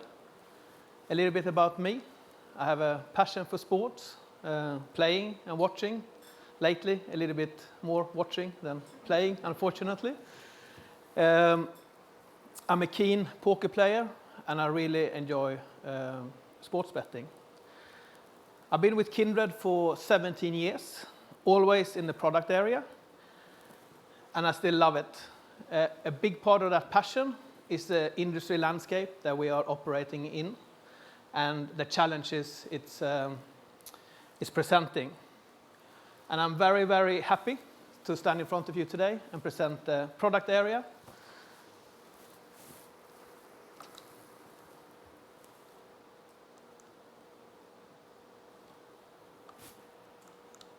If it works. So, we are going to give you 3 insights today. First, I will talk a little bit about how we think about products at Kindred. I will talk about our product reality and the challenges we are facing. I will talk about our product vision and ultimately how we are equipped and positioned to face those challenges and deliver on that vision. Secondly, we will talk about our reasons to building our own sportsbook product, the Kindred Sportsbook platform, or as we call it, the KSP. Lastly, or finally, we will lift the hood on the Relax acquisition and explain the rationale behind that. I'm joined today by Ben Colley and Simon Hammond. Ben will give you a deep dive into the KSP, and Simon will lift the hood on the Relax proposition. But before doing that, I will take you a little bit on that journey we are on, or Kindred's on, from a sales to a product and CX company.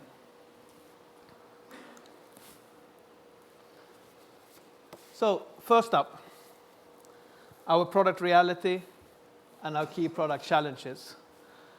As we heard from previous speakers, and as you all know, the world around us is constantly changing. The customers' expectations and demands are higher than ever before. As Henrik mentioned in his macro trends, the customers today really expect that we are aware what their demands are.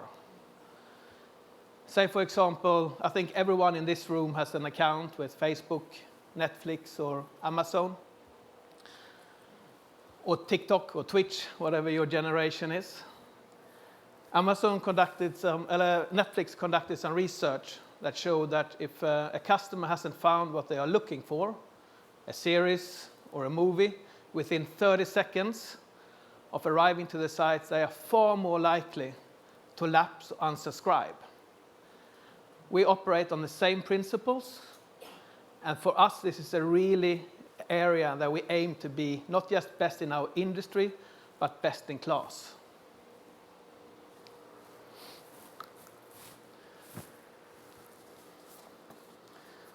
So how do we get there? We really need to be in the driving seat, and we haven't always been fully autonomous when it comes to our product roadmaps.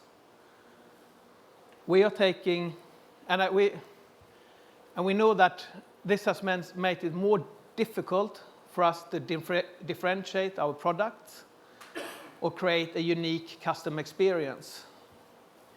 And we are taking steps to change that across our product vertical. I will explain how. Another product reality is the marketplace that we are operating in. As Nils outlined, we are operating in one of the most regulated industries in the world.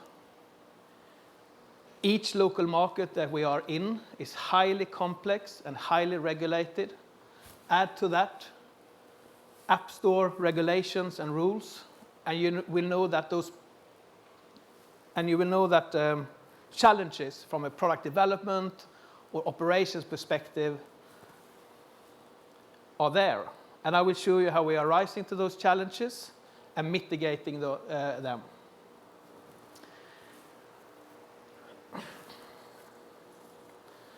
Ben and I will also show you the efforts we are putting into increasing efficiencies and cross-operations, platform, and the front-end experience, and how we excel in areas like data science and machine learning.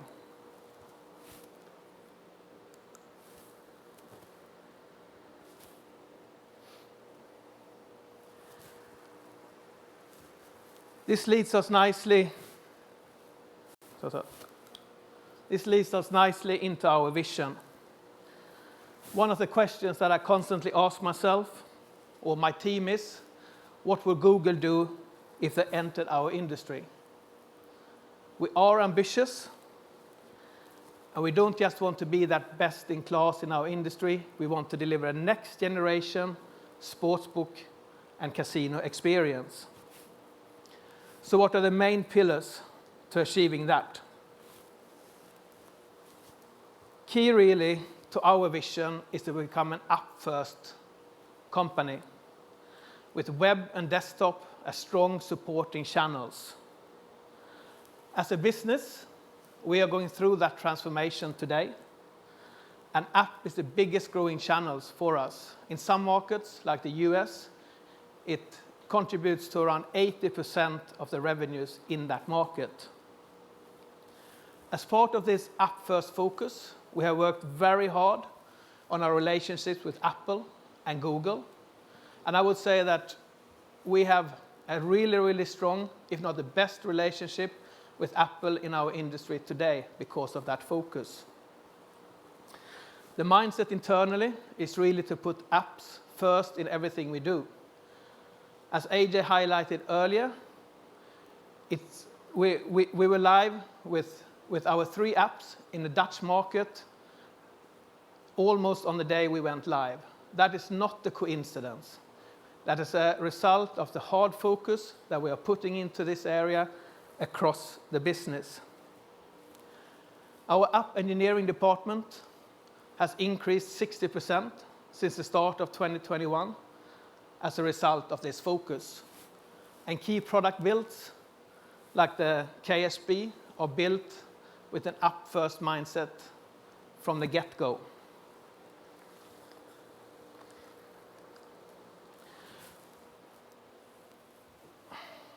Second, so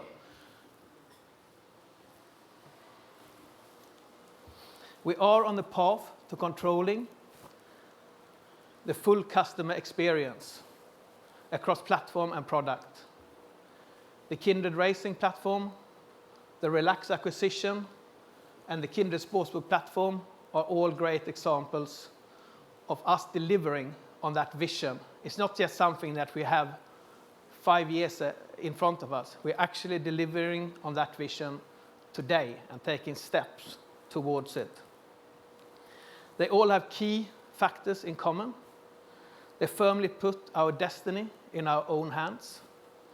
We can build our own exclusive content. We can differentiate ourselves from competition. And they all allow us to plan our own roadmaps and move at our own pace. Tech is really the enabler here, and our cutting-edge data and machine learning algorithms gives us that hyper-local content, customer by customer, bet by bet. And you will hear more about this and how we are actually delivering on that from Ben and Marcus shortly in this session. So, I should also point out that even though we are redressing that balance of third-party supplied products to gain more control, the key partnership and relationships that we are having with strong third-party suppliers is extremely important to us. And we are working with the likes of Evolution, Pragmatic, Play and Go, as you would expect from a tier 1 operator like Kindred. We are also continuing our strong partnership with Kambi, as we announced earlier this year. And for our French business, we have a very good relationship with Sportradar supporting that. So the main message of this is really that third parties remain critical, but going forward, we will simply have a better balance, reducing risk and increasing agility and profitability. As outlined earlier, and as a key kind of red thread, is that regulation is increasing across many of our markets, and so are the market restrictions. And we know that an excellent product and a focus on product is the best weapon we have to secure good retention rates and secure acquiring high-quality customers. So that's really why we are on that journey from a sales to a product and customer experience company. And we firmly believe that the winners in the next era of the industry will be those with the best product. So you saw Nils highlighted important aspects of the commercial organization and the commercial key selling points and that together with the strong product proposition, strong apps, strong customer experience, really puts Kindred on the path to something special and unique.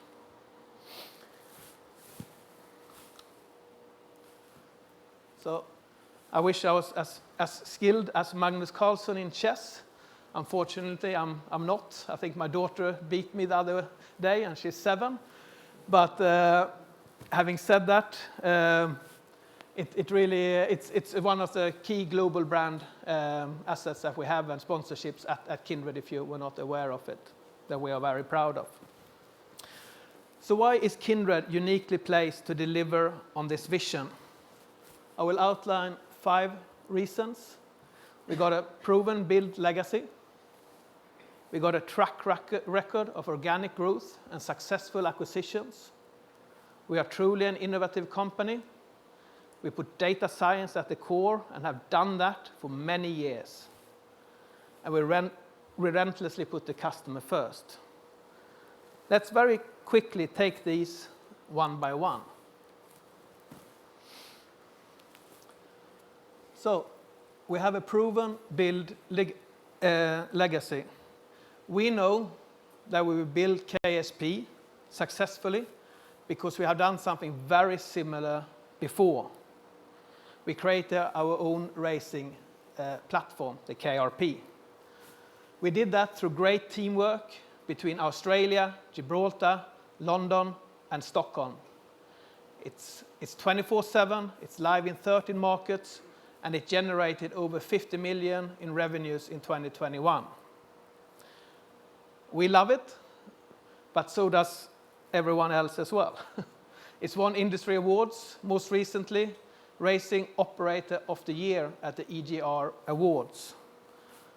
And I would say that nothing gives you more confidence than knowing that you have done it before. And not just done it, but you've done it in a way where you outperform the market, and you've done it in a way where you delivered quality, etc. And the Kindred Racing platform, similar to us in the UK market, has really outgrown the market year on year. And we're still seeing strong numbers in both Australia and UK and across Europe in the markets it's live. So that really is our experience with our in-house built racing platform. Furthermore, we have of course played a big role in the Kambi supply product that we have today. First as part of Kindred Group and later as the biggest operator and customer. We know what it takes.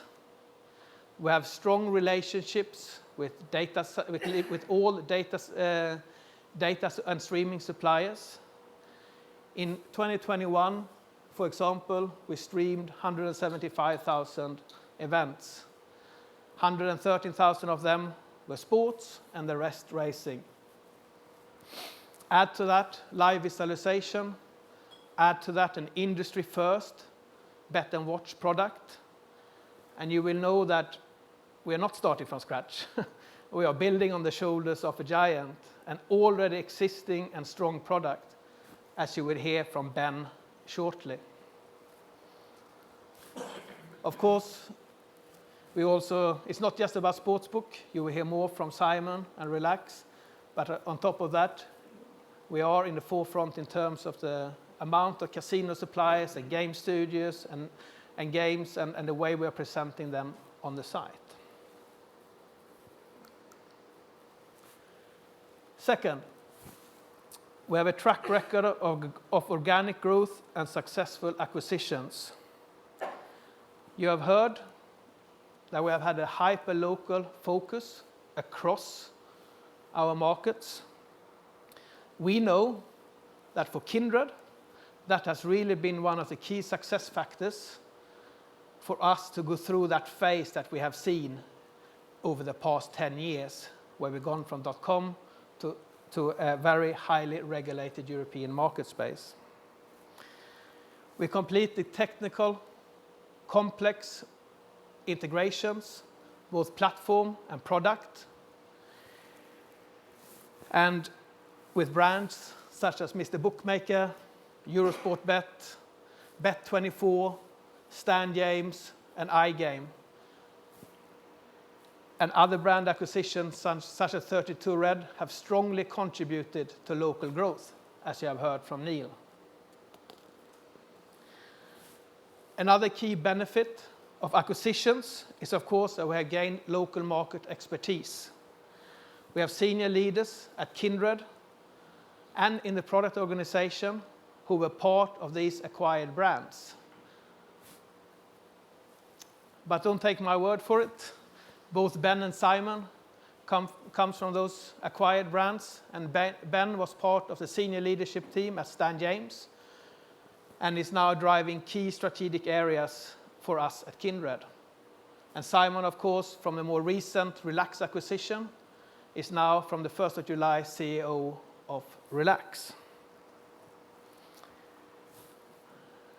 Speaking about Relax, so you know we've been friends with Relax for a long time.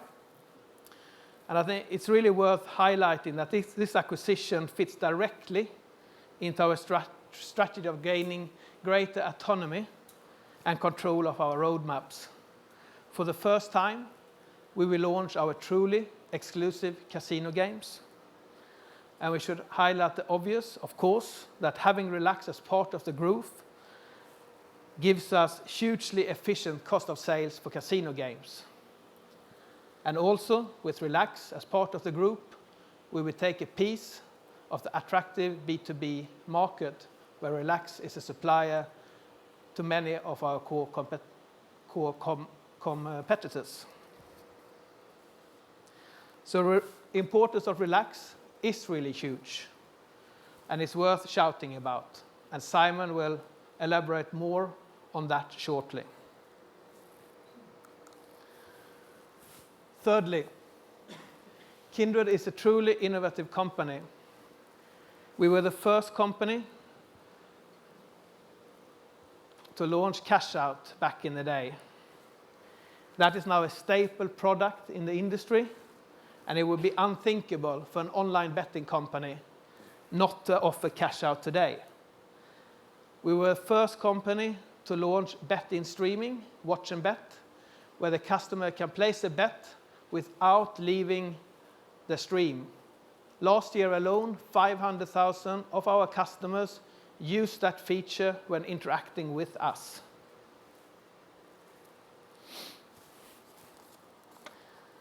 Last year, we also launched a feature called BetShare, where customers can share their bets on social media seamlessly. I'm immensely proud that we have a history and legacy of innovation at Kindred, and we will continue to do so. And we are now taking that legacy into products built like the Kindred Sportsbook platform and the gaming area, and we have a lot of exciting innovations in the pipeline.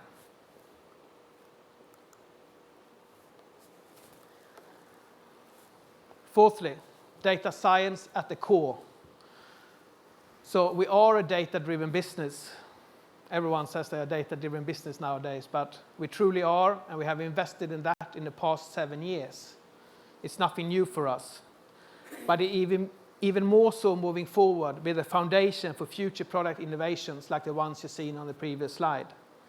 We have a long-established data science department, and we put data at the core of everything we do.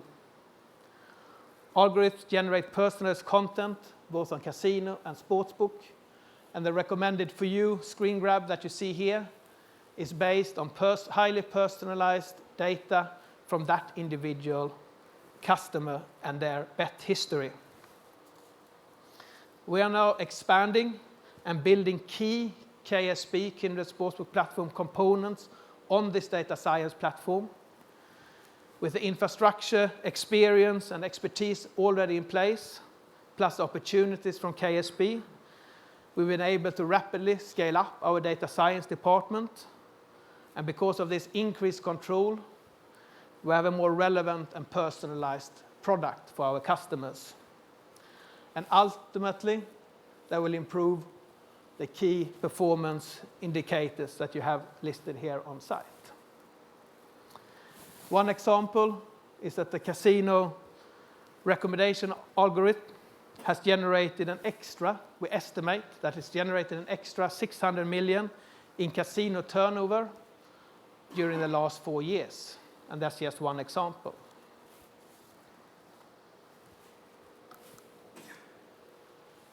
It's a very orange slide to finish off. And this seamlessly kind of moves us into the last area, that CX really is at our heart. So similar to data science, that's also what a lot of companies would say. And it's always very difficult to prove that you are not just one of all those companies who say that they put the customer first, of course. But we truly do. And we do that through dedicated user experience and customer experience department that are seamlessly integrated with departments across Kindred, whether that is product or commercial. A key part of that is, of course, that our customer always feel that they are protected when playing with us. It supports our journey to zero ambitions, both in the product play experience at Kindred, but also in a supplier-controlled environment. It really is the driver to a lot of the decisions that we take. We know that from our modeling, a quality product is the number one driver of net promoter score. So through product improvements, we increase our share of promoters. And these promoters, they have a 70% higher retention rate and a 50% more likely to use us as the primary provider. Sounds logical? Sounds logical, but it's really tough to deliver on. So what we try and what we drive is that we look at product improvements, we get a higher net promoter score and higher revenue. And we are really structured as a business to work like that, and the teams are working together in terms of that.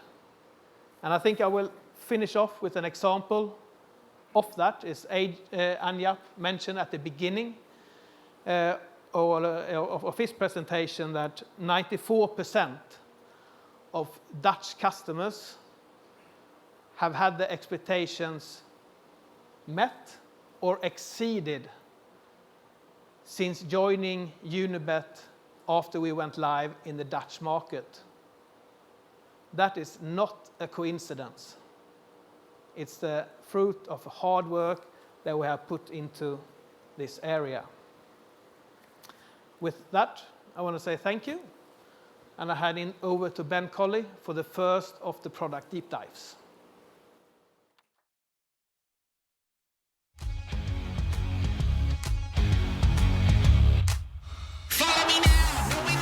Sadio Mane, it's a lovely ball. Now that it's Salah, and he's got Luis Diaz in the middle, goal!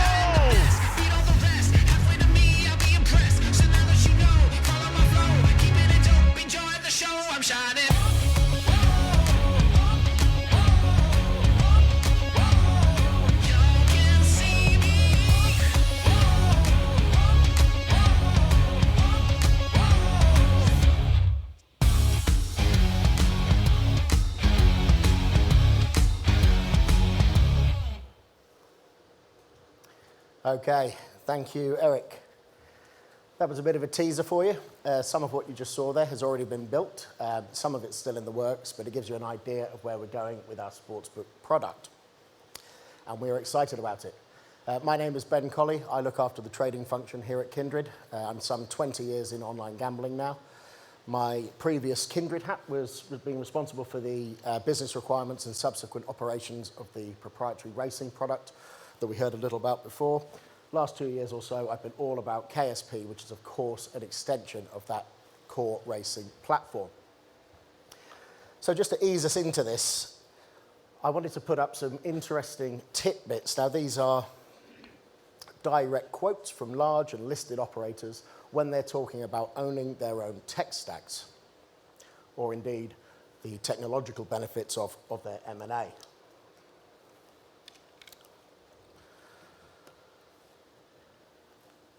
Now, we are a part of this shift. We are a part of this movement.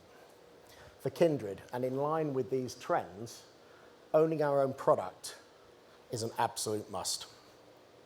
We've got a strong internal logic as to why we're now augmenting that capability on our racing platform to handle and own all of our sports betting globally, and we're well on track for that. So why is this a good idea for Kindred? Well, there are three overarching reasons here. You have revenue, you have control, and you have future-proofing. So firstly, revenue. Clearly, sportsbook is a key revenue driver for the group. We all know that. And we see growth opportunities across all of our markets when we secure that end-to-end product ownership via KSP. I'll talk a bit about that. And as you'd expect, there is a robust and highly scalable financial model that props the whole thing up, and we'll hear more about that later on. So secondly, control. I mean, we're building this KSP on a largely legacy-free code base. The platform is state-of-the-art. It will be highly competitive on the global scale, but remaining at that hyper-local level that we do so well, and we will own it all. We'll be much closer to our customers. We'll be able to respond fast to emerging trends, to emerging requirements. We'll be able to keep our overall CX at the forefront of online sports betting as part of our broader product and customer experience strategy. And thirdly, future-proofing. Over the last few years, we've seen so much build or buy in our sector. Indeed, at Kindred, as we know, we built and launched our highly successful racing product. Now, that was built to ensure that the core components within that betting engine were effectively sports agnostic. What that translates to is us being ahead of the curve before we'd even started these efforts on KSP. So it's a shorter hop for us. I'm sorry. Apologies. And indeed, supplier security. This is key. Owning our own stuff is important. As we've seen, M&A activity has been rampant across our sector, and increasingly so in the B2B space. All this does is narrow options for us as operators. Now, KSP removes a lot of that risk. So that's our strategic approach, product and CX first. We believe it will add significant value to the group, and KSP is at the heart of this strategy. So I'm not going to surprise you with this next slide, but what are we building and how are we going to run it? So as we've heard, customer expectations are so much further forward today than they were just a few years ago. And yes, our industry, like so many that are driven in the tech sector, things have been added on, things have been patched in, they've been plugged in, often round the side, often on top of old monolithic stacks. Now there is an ongoing cost to that. You're lugging around years of legacy code. Now we don't have this burden. We're able to look to the future. We're able to build our sportsbook, embracing the latest in machine learning, in automation, in algorithmic decision making and propensity modeling. And this is what we're doing right now. A few examples for you, something we call True Live. We see a great opportunity to evolve the in-play betting space. There's faster streams, faster data, faster technology in all of our pockets. We will remove the friction that is associated with in-play betting, sharpen up the whole experience by introducing a real-time relevance. Let's take football. Now, the match momentum never stands still. So why are we still insisting on presenting that same list of markets to all of our customers for 90 minutes plus of in-play betting opportunity?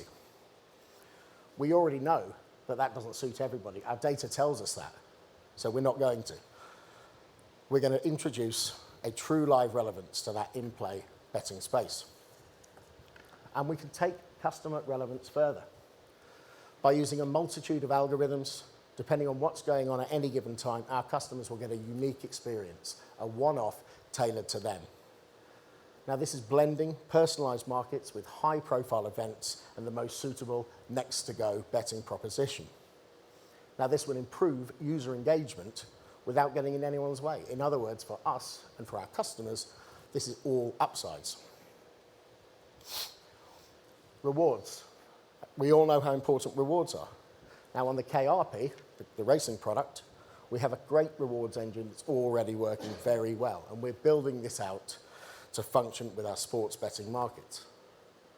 This will give us the capability to offer bespoke and appropriate rewards to all, even in jurisdictions where rewards are more heavily restricted or just commercially inefficient. We can work with that. The integrated rewards engine will be a game changer for our marketing teams. They'll have a much bigger toolbox to work with. They're going to be able to run relevant campaigns in real time, at the right frequency, to the right customers, and bang on budget. So to make KSP work, we've needed to strengthen our skills. And as of 2020, we've started bringing these skills in-house. Data science, which you've heard of, and quant analytics. These are two growing departments dedicated to a big part of our underlying sportsbook strategy. Now, both are hugely data intensive, and for us, data means revenue. And I believe what we are doing in this space is going to have a huge impact. So, commoditizing data for growth. It sounds good, right? We're seeing the results that support that statement. A nice example at the top left there.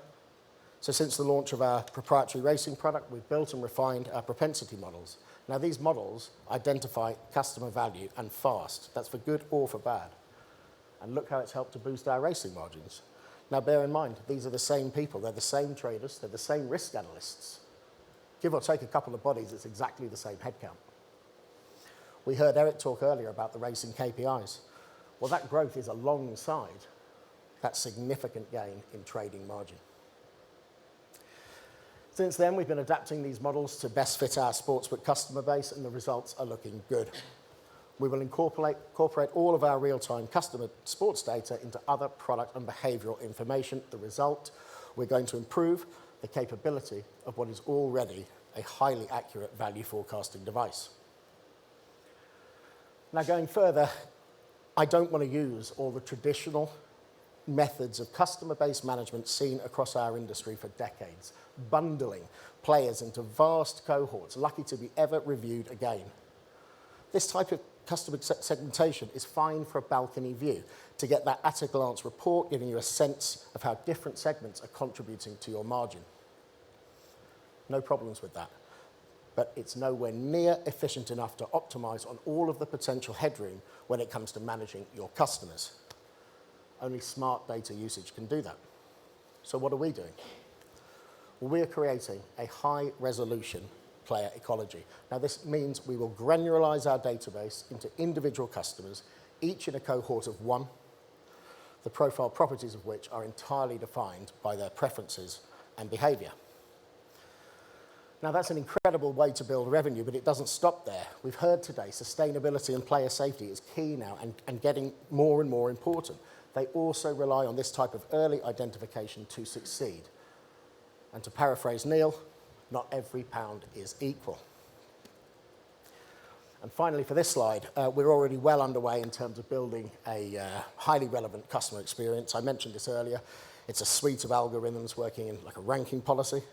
They take as much data as they can, they crunch it in real time, and they present the most logically appealing option at that moment. We're talking about a well-balanced and nuanced presentation depending on the who, the what, and the when. And as we've already heard today, there are other product verticals already benefiting from this technology.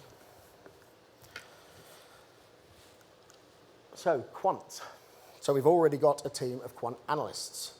For us, they're all about predictive modeling and algorithmic decision-making. But they go way beyond simply pricing up football matches.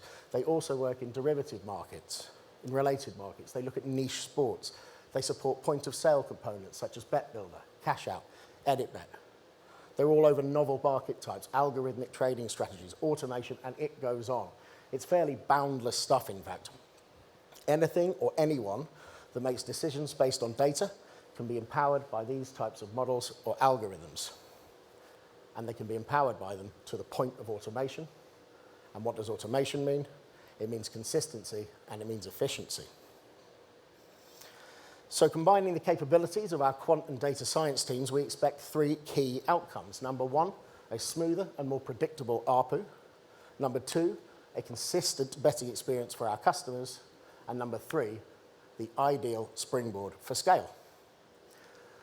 Now, looking further ahead, and this is an approach that we believe can add value across the broader business, not just empowering decisions, but taking them in the moment with effective data usage. It comes down to degrees of freedom. How much power do we really want to give to the machines? We'll leave that as an open question for now, but this is an exciting step change in terms of the future, in terms of driving efficiency, driving consistency, and driving growth. So where are we now? Let's take a look at the present. Some progress headlines for you. As you would expect, I'm sure, we're already working with real-life, real-time sports feeds and trading signals. So if you were there, you could go into our development environment, you can navigate around, you'll see the football, the tennis, the basketball, and that's in both our client and our trading platform. Secondly, and this was a whacking great milestone that we completed in Q2 of this year, we are already processing real money bets. Now, it's our money, but it's real money. This means the end-to-end bet lifecycle capability already exists on the KSP. So we're talking bet acceptance, the trading engine, resulting, settling, and reconciling returns. Or in other words, we've already got a sportsbook. 3, so we're continuing to build our dedicated tech and ops teams. We're already well ahead year-to-date 22 than we were full year 21. And we're tracking along nicely. Now, bear in mind, these people are being poured on top of the original KRP, the racing platform developers. So it's a function of substance now. All our major milestones have been hit so far, and as we report to the governance group every month, we are firmly in the green. We're in great conversations with both tier 1 and more niche solutions-based suppliers. And of course, by diversifying our supply partners, we can get to that industry-leading breadth of coverage fast. All to deliver that exquisite sports betting experience localized across our markets. So let's take a look at the timings. So the shape of this chart here is designed with the fastest returns in mind. Right now, we're of course in the product development period, and this will take us to a 23-24 tipping point where we've identified when we can launch in the most markets in the least time. We then quickly roll into our .local markets, That's designed in such a way that we take care of the compliance and regulation licensing requirements in the least burdensome markets first. And once completed, we accelerate again into new feature generation, local wish lists, and so on. Now remember, this is built to be robust. We have options, we have pivot points, we have flexibility. If we need to make a change of course, we can do so, but it will always be with the best ROI in mind.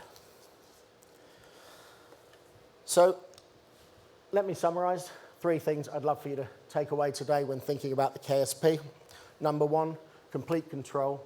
It gives us obvious benefits. It means we can leverage Kindred scale and expertise to do things smartly and effectively with data and quality at the core.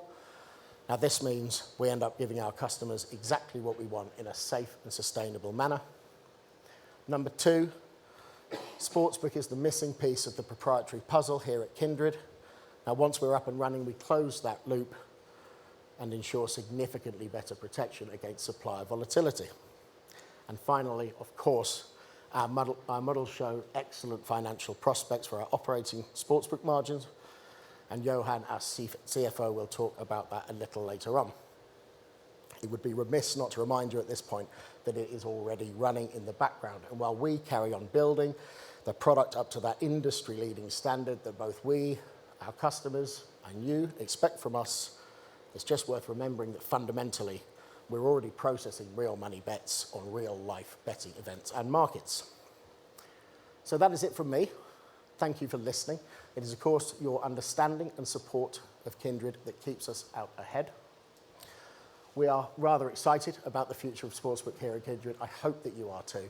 And on that note, I would introduce you to the CEO of Relax Gaming, Simon Hammond. Thank you.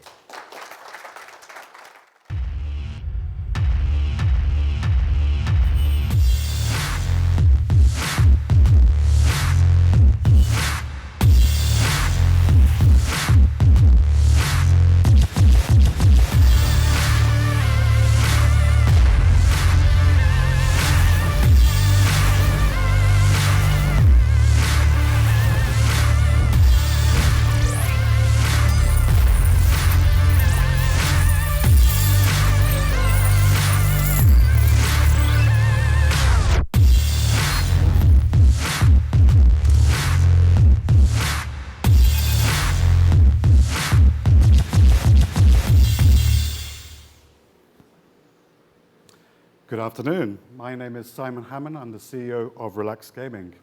I've been 15 years in the B2B gaming space. 5 of those have been with Relax Gaming, and prior to that as the CPO of Net Entertainment. Over the years, I've launched probably hundreds of slots to the market. Some of those titles include the biggest and the best. Starburst, branded titles like Planet of the Apes, Guns N' Roses, and the 2021 Game of the Year, Money Train 2, which I'm very proud to announce was a Relax Gaming production.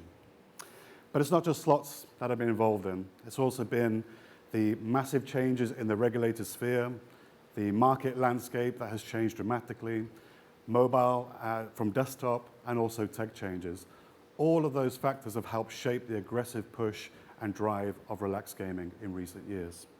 So I'm very excited to present Relax Gaming to you today, a company I am very passionate about. It's a company with a strong history and a very exciting future. I'm going to present to you today a little bit about the product roadmap and the high-level product features, but also some of the exciting opportunities at hand for Relax. These will not only increase the product control from the Kindred Group, but will also add a value-added revenue stream and diversification for the group as a whole.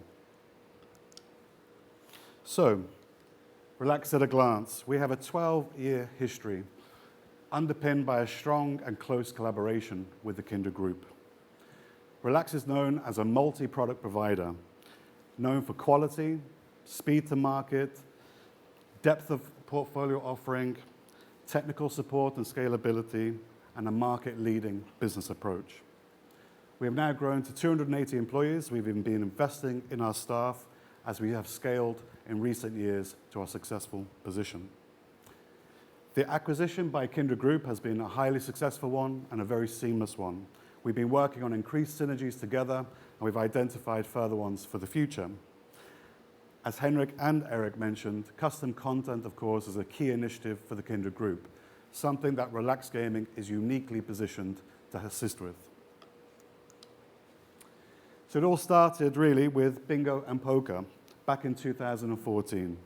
This strong collaboration project has delivered 2 exclusive products to the group, both first with the poker product, and because of the success of that product, that led on to the bingo contract and development.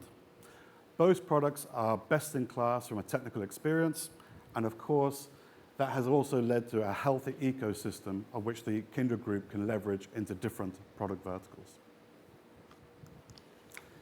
Now we come to casino, the driving force of growth. When we set out to develop our own content, we had a very clear vision, and that was to provide and develop market-leading content. Quality really stands at the very heart of what we do. We're a firm believer that quality will always rise to the top, even in the wake of highly competitive landscape. We have employed some of the highest and best game designers in the business. These guys have worked on some of the biggest productions and the highest revenue productions in the industry, in previous employments, but also at Relax. The design process is a highly iterative one. This gives you a little snapshot of the conceptual to completion of a product. Actually shows a game, Money Train 2, which I shared with you earlier. Each production takes 6 to 9 months, depending on the complexity. One thing I want to give you a sneak peek on, Money Train 3 is actually being launched next week, and it has already received the highest amount of hype possible as a Game of the Year potential for 2022. So we're very, very excited about that. But of course, it's not all about just looking good. We have to ensure that there's a great game flow, great mechanic, solid math profile, and it is the symbiosis of those with the visual that creates an outstanding casino product. Innovation to Relax is highly important. We have invested and looked at different segments to attack, one of which is the global jackpot market. Very recently, we launched our Dream Drop jackpot product. That was to attack the global jackpot offering. Our goal was to create the highest frequency, highest action jackpot product on the market.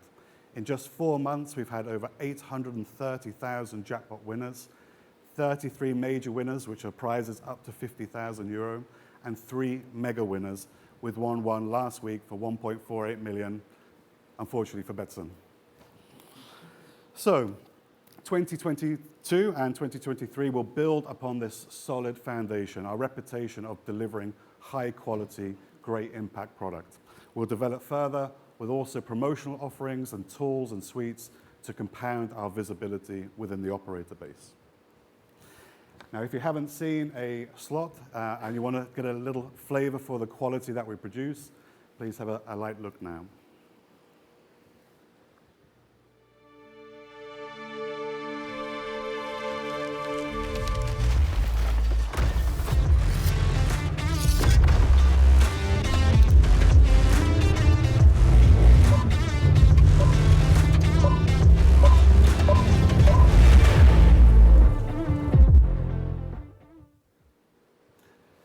So our own content has truly gone from strength to strength. We are passionate about ensuring we are going to be regarded as a tier 1 supplier. And it is the quality and the passion of the product that really drives that. To date, we have 84 games in the Relax Casino portfolio. That's 18 of which have been delivered already in 2022. That highlights that we are achieving a degree of scale and production quality within the portfolio. One thing we're particularly proud of is that now 75% of our revenue comes from our own casino games. That's up from 3% just a few years ago. That highlights that we are in a truly stable position and can compound that revenue moving forward. We are certainly in a rapid growth position, and we are reaching new daily heights of game win each and every week. But it's not just our own content that drives the casino forward. Relax is in a unique position by offering an aggregation services. Relax now partners with over 70 different studios and brings unique and differentiated content to market. We now have a portfolio of 4,000 games available through the Relax platform. This is important because it offers our operators choice. It offers us the choice to delimit their own risk on tier one suppliers. It offers them the choice to be able to go and penetrate new locally regulated markets. As Eric highlighted, this is such an important part of an operator strategy. This choice and this volume also helps Relax build its own strategic positioning with our tier one operators. So a great measure of any B2B success, of course, is its distribution. And we, I'm proud to say, have an exponentially growing customer demand. We are now regarded, I like to think, as a must-have casino supplier within an operator environment. We have 192 operators live to date. And as you can see, we signed 15 customers in Q2. We have an exceptionally healthy pipeline and sales pipeline. And we will be driving forward more now into new regulated territories, such as Spain, Italy, and of course, US. It is not just Kindred that we supply, of course. We have a selection of top-tier, tier one customers that we support. The likes of Betsson or Entain or Flutter, all tier one operators within the Relax Group. Our drive for revenues moving forward will, of course, come from compounded distribution, new regulated market entry, and building and improving our share of wallet within these tier one and distribution of operators. Of course, there's the brag slide, something that we're very, very proud about, and that is about industry recognition. Relax has worked tirelessly to build its brand, build its visibility and recognition within the industry, something that we're very humble about, but also very paranoid to protect. And this is something that we will continue to build upon and be recognized for. So the future looks bright for Relax, and it will come through a myriad of different things. First of all, scalability, both in tech, but also with the people. Distribution. We have a solid distribution pipe and further sales opportunities in regulated markets like Italy, Spain, and the US to attack. Network. We have a lot of network development that we can do in terms of share of revenue, but also upselling our partner content to our operator base. Vertical depth. We have so many tools and products that we can launch to boost our positioning within our operator base. We also have the ability to add additional products to our casino suite. A recent example of that is that we've added live casino support to our P2P partner base. Our roadmap. We have a fantastic roadmap being built, and we're very excited about what is up and coming in the course of the next year. Quality and tech, something that really stands at the heart of Relax. And of course, further synergies within the Kindred Group. So, as investors, I'd like to leave you with just these two words, our tagline, driving differentiation. Relax drives differentiations to the players, to the customers, and to the market. It is that driving differentiation that will continue the Relax rapid growth journey. Thank you, and with that, I'd like to welcome Eric back to the stage.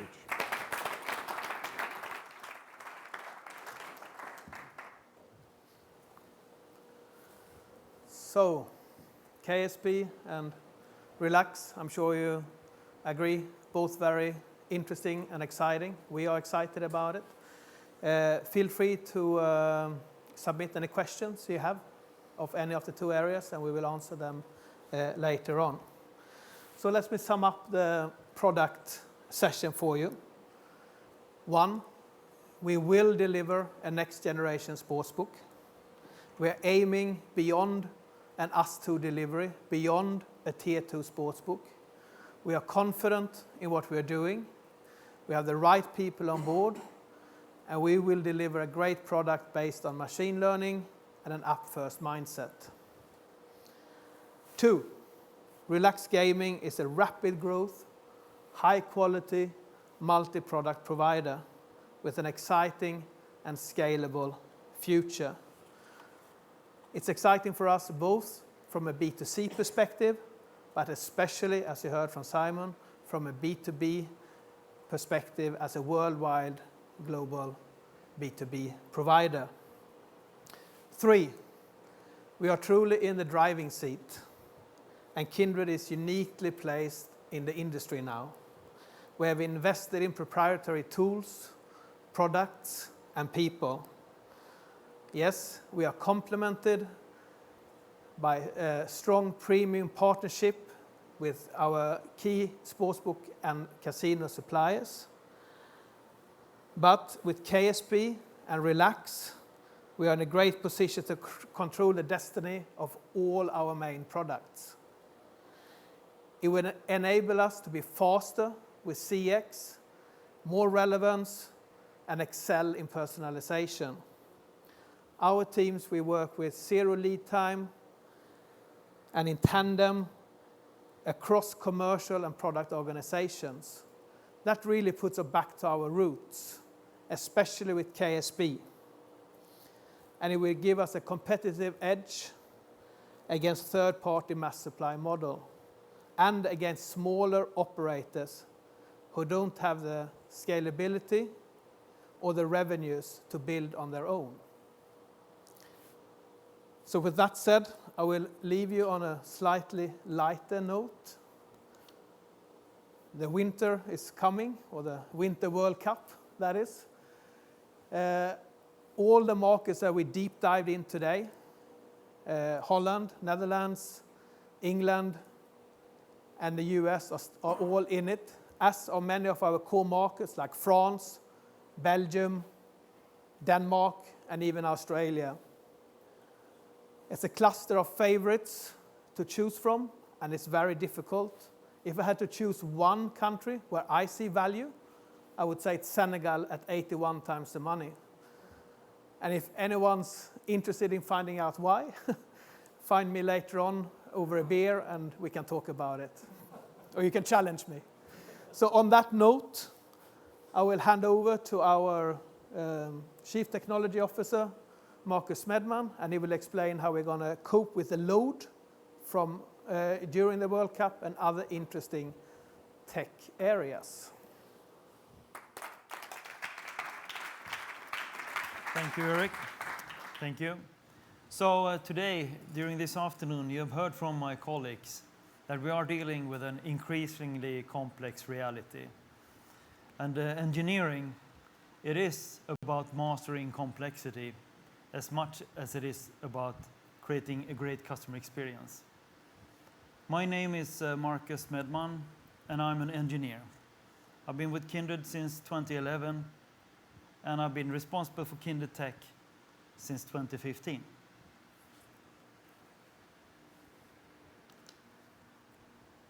Ever since Kindred was founded 25 years ago, we've been dealing with complexity. Today we have a solid foundation, a strong proprietary bespoke platform, and great people. This gives us an excellent position to master the complexity and have control of our own destiny.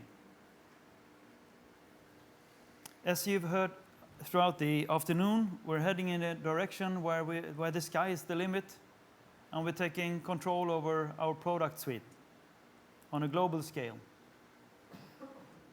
But we know it comes with high stakes. We need to get it right. We need to get it done in future-proof way, and we need to get it done with high quality. And we need to make it cost-effectively. This means that we need a scalable and sustainable tech platform and tech organization. So my question is, do we have a strong proprietary bespoke platform and great people? And I'm here to give you the answer to that and show you that we do. We are humble and extremely focused, but confident. Very confident that we have everything it takes to make it all the way with our strategy.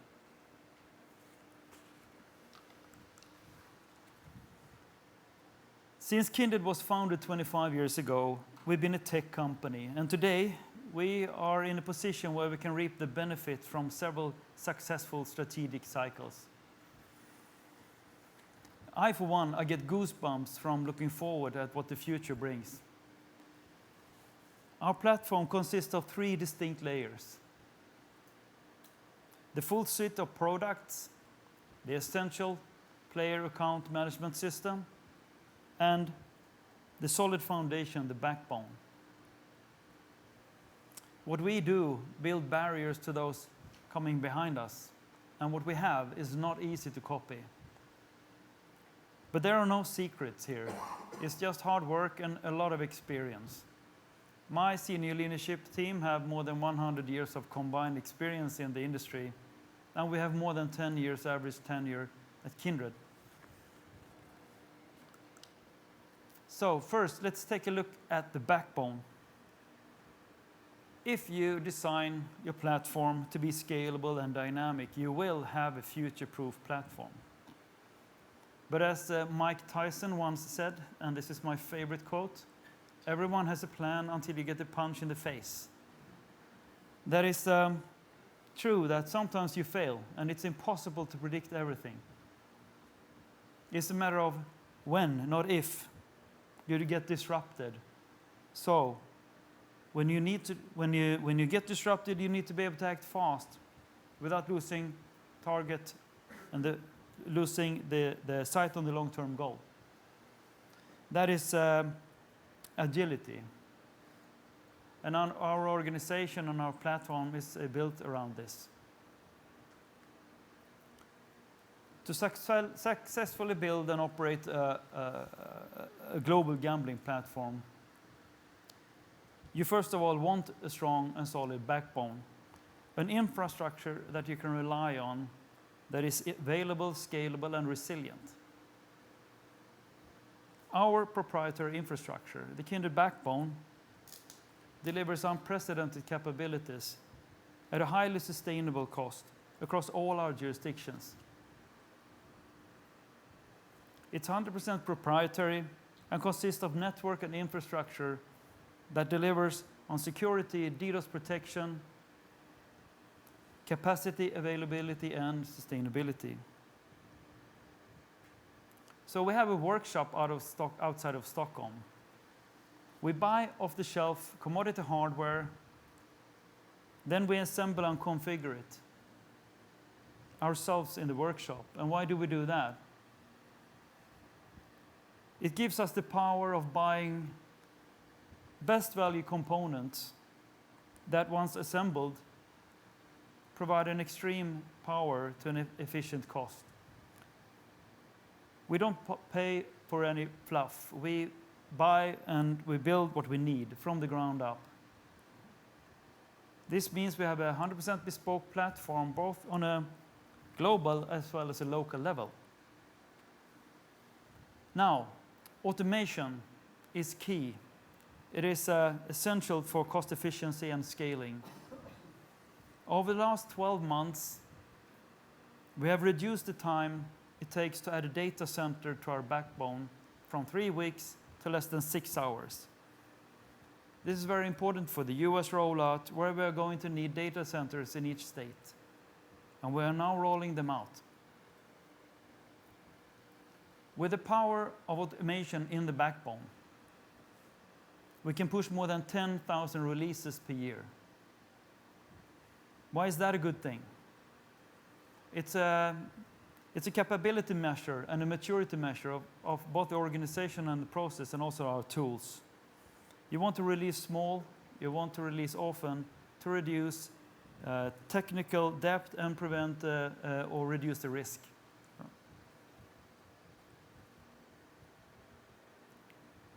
And we have not had a service window for 5 years. We are making all these releases to our production environment without affecting the customers. We're always available. Further, last year we had 9 external audits on our platform and our processes without any remarks on this change management. Our ISO certification we got in 2019 is helping us in reducing cost. And we see several local authorities accepting certifications in lieu of long and costly initial audits, for example in Sweden and in Netherlands. With our in-house bespoke DDoS protection system, we mitigate hundreds of attacks per year. We have managed attacks that are larger, even 10 times larger than the whole bandwidth to Malta, without affecting the customers. And with DDoS attacks almost daily these days, not only for us, but it's the same for all major online businesses. Regardless of industry, it is extremely valuable to have this fast and cost-efficient solution and capability in-house. To summarize, the Kindred backbone is a very good pillow for us to sleep on. The security, availability, and scalability it provides is core to our operations, and it's supporting all our markets and brands, including US. The next fundamental piece of a gambling platform is the player account management system, or the PAM for short. Without a superior PAM, you cannot be a serious global operator. The Kindred PAM, it consists of several proprietary systems built fully in-house to deliver core capabilities for a stellar customer experience. It is the heart of the platform, the systems that differentiate from the competition.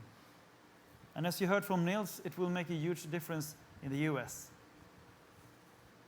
As we do not only have higher customer satisfaction score on our PAM, but we also provide better tools across all the capabilities. To give you one example of the capability or the capacity of our PAM, and in this example, the e-wallet in particular, we can look at how many financial transactions we managed last year. In 2021, our PAM handled 18.5 billion transactions. That's 18.5 billion transactions, which equates to more than 50 million transactions per day, 24/7. And that's not far off numbers reported by PayPal on global level that same year. Another very important aspect of customer satisfaction is payment and speed of withdrawals. Our bespoke in-house payment service offers more than 30 different payment solutions across all the markets and brands.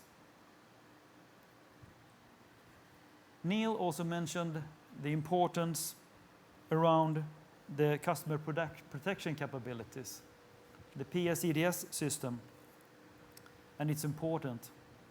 Every customer action is generating insights to the player safety early detection system. Technically, it means that we gather more than 1 billion data points per day that we analyze in our analytics platform running in Amazon Cloud. By introducing proactive communication with our customers on an individual level, both from an automated and a human interaction perspective, we are reducing the numbers of customers that show any level of high-level gambling, level or high-risk gambling behavior. And this is our major tool in the journey towards zero gold.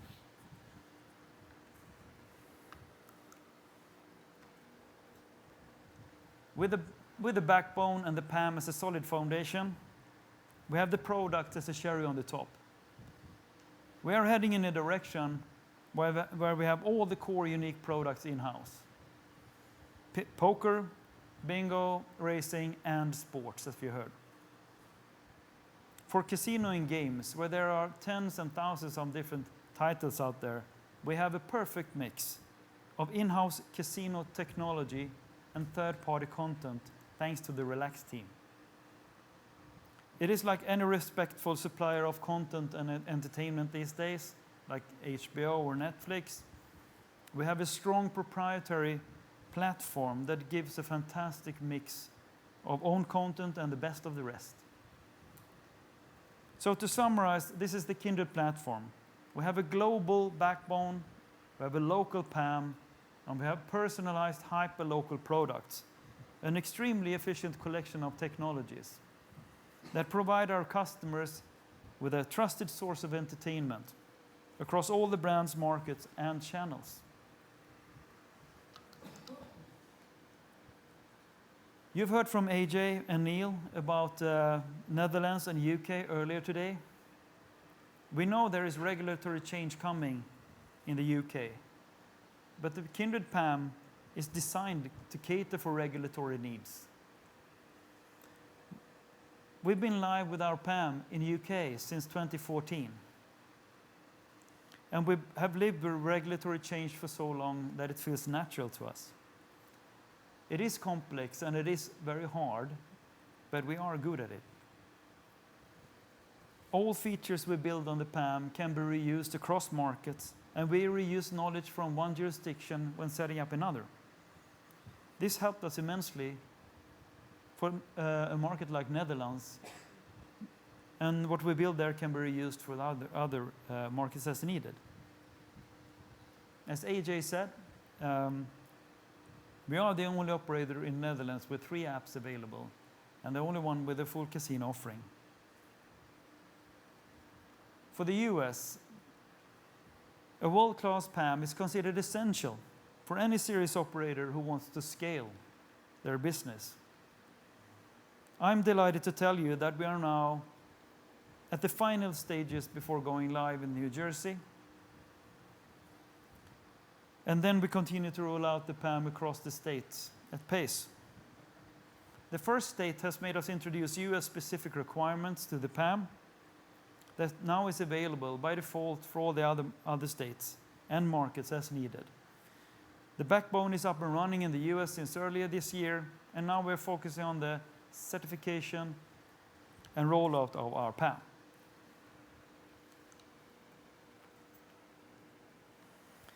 As you've heard from Ben, KSP is a 100% proprietary and bespoke Kindred product. We built it in-house from first line of code, and it's built with Kindred-specific visions and targets in mind from day one. This enables us to build it with AI-enhanced capabilities and from the beginning, and utilizing the latest technology and tools to automate and integrate the best systems available to get the job done. The Sportsbook is, of course, empowered by the strength of the Kindred backbone, and we reuse our breadth of all capabilities as networking, auto-scaling on resources, monitoring, and security solutions, all essential for features like true live and data-driven rewards. You heard from Ben, if you've seen it on the slide, that KSP is on track, and Ben said the plan is to have the platform ready for a selected market rollout around year-end 2023. You heard from Simon talking about Relax and how it's a perfect addition to our portfolio of in-house capabilities. The integration from a tech perspective has already started, and we are consolidated Relax infrastructure to our Kindred backbone. This will improve security, DDoS protection, and reducing cost. And as we expand in the US, we will benefit from Relax operating on the Kindred backbone in a very cost-efficient way.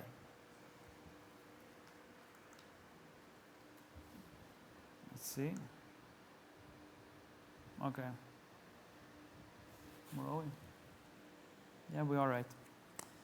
I've talked a lot about tech and our systems, but it is the people that matter the most. The war for talent is real, but as with complexity, it's not new. We are as agile in HR today as within tech. We continue to invest and grow the tech teams to further build new capabilities. With a great culture and exciting technology, we have always successfully attracted new talent. And we have an attrition that is significantly lower than in the industry. The average tenure in gambling sector is 2.5 years, and at Kindred we see 4.3. I am especially proud for our graduate program, Accelerate, which we've been running since 2019. Out of the 21 graduate starters, we still have 20 in the business, and we have 7 more joining us this month. So I stand here representing a world-class engineering team who are committed to our strategy and to deliver stellar customer experience. But don't take my word for it. Here are some testaments from the team. We're not afraid to kind of try out new technologies through pilots or proof of concepts. We aren't afraid to kind of build our own solutions, which really shows the ambition and the talent that we have within the Kindred company. We always challenge and improve our processes. It's quite dynamic and fast-paced, so we really keep things interesting and keeps you on your toes. The flexibility. The offices are great, or if it is convenient for you, you can also work from home.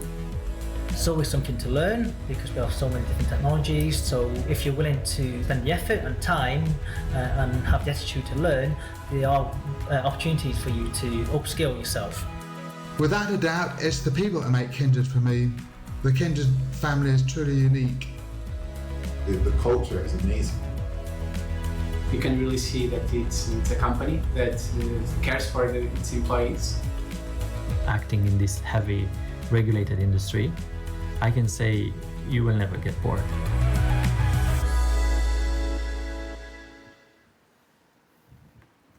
So, what do I want you to remember from today?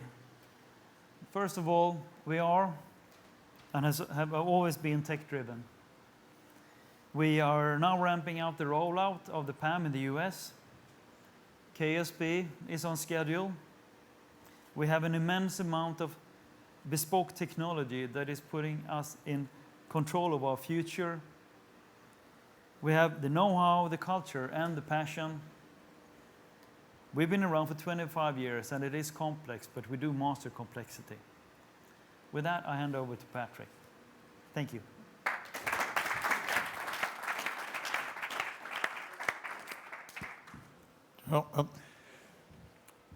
Okay, thank you for listening in. We will have a half-hour break. After that, coming back with Johan Wilsby, our CFO, talking about driving scalability and shareholder value.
Welcome back all. So, I hope you're all full of energy for the last part of today's presentation. And with that, I would like to hand over to our CFO, Johan Wilsby. Thank you, Patrick. Is the mic on? Yes, it is. Hi, everyone. Great to see you back from the break. I am Johan Wilsby. I joined Kindred as the CFO back in late 2020 after spending more than 20 years in various tech companies, amongst them Microsoft and Hewlett-Packard.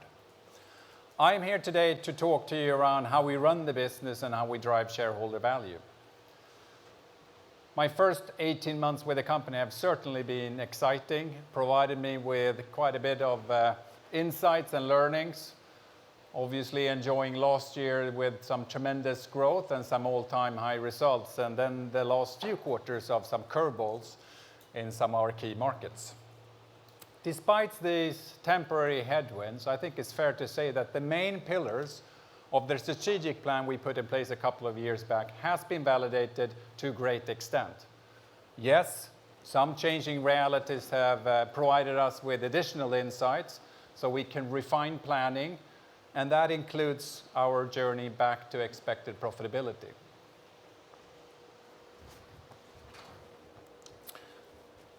So today I'm going to start out and give you an overview of some key metrics on our performance. I'll address the current financial year.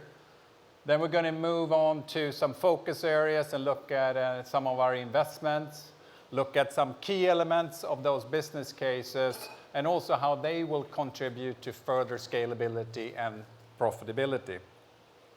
Then it's time for outlook and guidance section before we wrap it up, and I'll give some color around M&A and capital allocation.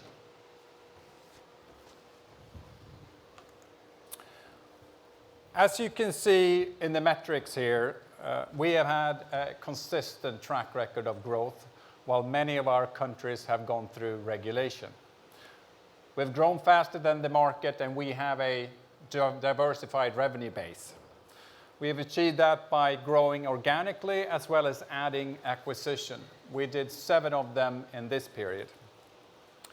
Nils earlier talked to some strong market positions, and outside or on top of the market growth, we have outgrown the market by 4 points, and all of that has been leading up to a revenue CAGR of 18% the last 5 years.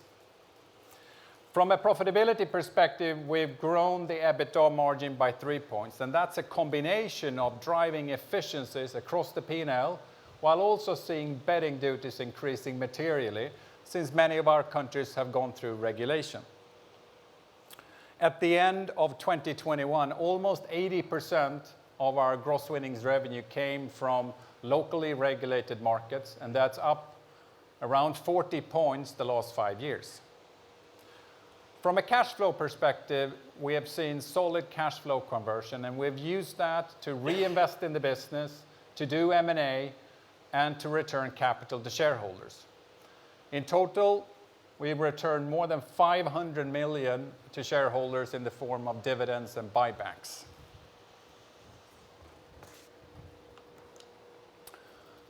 Henrik talked earlier about our journey towards a regulated market portfolio. And on that journey, it is critical to scale in everything we do. When I joined the company, it was evident that we had a cost optimization framework in place for major areas like bonus, marketing, commissions, and operating expenses. And I think it's fair to say it was even more evident from 2019 and forward. As you can see here, we have seen major efficiencies in the areas of like bonus and marketing. And within the OPEX efficiency numbers here, we see some of the scalability efforts that Marcus talked about. For example, one of our important metrics is lights on spend per transaction from tech, and that's down 50% over the last few years. Scalability is a key pillar of our strategic plan, and my strategy as the new CFO is to drive scalability in all aspects of the company. That means continuing to develop and accelerate the optimization framework, and invest in future levels of scalability. I think that's what's going to move the needle in terms of margin expansion, in addition to having a highly scalable Relax on board.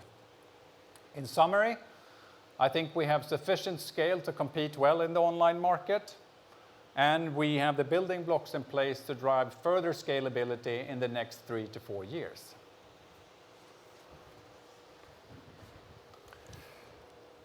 Let's now turn to the current financial year, and I think it's fair to say that our financial performance has been lagging expectations. As you see to the left, we've seen our top line decline quite a bit due to factors like the cessation of our Dutch services and some temporary headwinds in other key markets. Then you couple that with pretty tough comparatives from 21 with COVID tailwinds, as well as having the Euro 2020 Championship lost first half. In the bridge here, you can see some estimates around these factors, and one of them that I want to discuss is obviously coming back to what Neil talked about, the sustainability one, which is obviously driven by increased affordability requirements in the UK and a couple of other markets. And this impact will increase in H2 as we are accelerating our internal measures around affordability. You see COVID normalization and other macro impacts, as well as the core impact of being out of the Dutch market. Given first half, it's fair to say that 22 is a bit of a lost year from a profitability perspective, but being back in Netherlands means rapid improvement. In parallel to the Dutch exit in Q4, we accelerated our optimization efforts, and these will contribute now as our top line will come back. As communicated earlier, we have continued to invest in selective areas like tech, responsible gambling, our North American expansion, as well as our in-house sportsbook that you heard Ben talk about. I really look forward to a continued strong comeback now in Netherlands and continued good, strong, solid execution in the core markets, and that will mark the start of our way back to expected profitability. So let's now move to one of our focus areas and start with the Dutch market. After being awarded the license in July and going live we were awarded the license in June, right, AJ? We went live in July. We have had a great start the first couple of months. As AJ talked about, we have daily gross winnings revenues of above 300K and increasing, and we have more than 100,000 active customers. We see evidence of strong brand equity in Netherlands. In fact, we've only been spending about a third of our marketing plan, which obviously leads to positive EBITDA results from day one.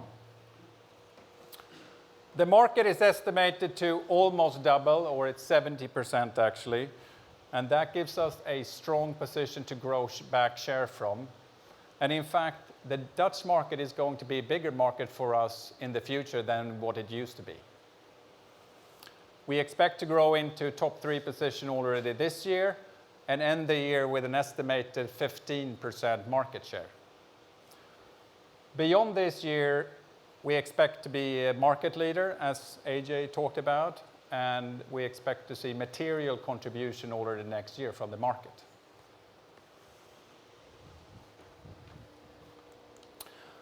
So let's now move to Relax. Relax was founded 12 years ago, and Kindred joined as a major shareholder in a couple of the early financing rounds. As Simon talked about earlier, the team built and developed the business model, the tech stack, and products with a great sense of quality. In parallel to the product milestones, moving from bingo poker aggregation into their own casino games, the company has seen an exponential growth of number of operators with Relax. And both of these two have resulted in very high growth. Relax joined Kindred back in Q4 of 2020, and it's been a great collaboration between the teams. through a limited integration effort because we want them to continue to operate as an independent and attractive B2B player. It's great to see how the platform, the foundation that the team put in place has now become a platform for scalability, like similar to other B2B peers. Relax enjoys about a 90% gross margins, and I don't expect the operating expenses to grow that much.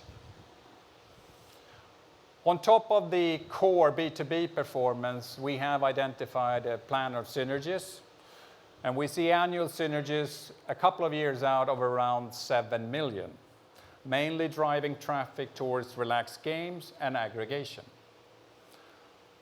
In summary, I'm certainly very excited about this acquisition and what we can do together in the future, Simon. So let's now talk about our in-house sportsbook. As Eric and Ben talked about, we have the strategic plan putting products and customer experience first that we believe will bring long-term value to the group and where the sportsbook is a key element, right? From a strategic perspective, we will see increased differentiation, agility, and mitigation of risks. It's an advantage for us not to have a lot of legacy systems to align to. Instead, we can embrace the latest development of technology when it comes to machine learning, algo for decision making, or automation. And I actually think that will drive true differentiation and customer value. As you heard from Ben, the racing platform was always built with sports in mind. And on that base, we started to invest in the sportsbook in late 2020. The total cost for the sportsbook will peak next year in 23. And from 24 and onwards, it will level out and start to decline. We estimate that the rollout phase is going to be between 2 to 3 years. And we will see some financial benefit in the P&L already in 24 and 25. After full implementation of the in-house sportsbook, we expect our total cost for the sports betting business to decrease by 30%, which means that the profit margin for the sports betting business is going to be increased by north of 500 basis points. At the group level, this means margin expansions of above 200 basis points at the EBIT level. This is a material improvement and one of the core drivers behind our in-house sportsbook investment. We're essentially moving some of the B2B margins to us as an operator while capturing strategic values that I discussed earlier.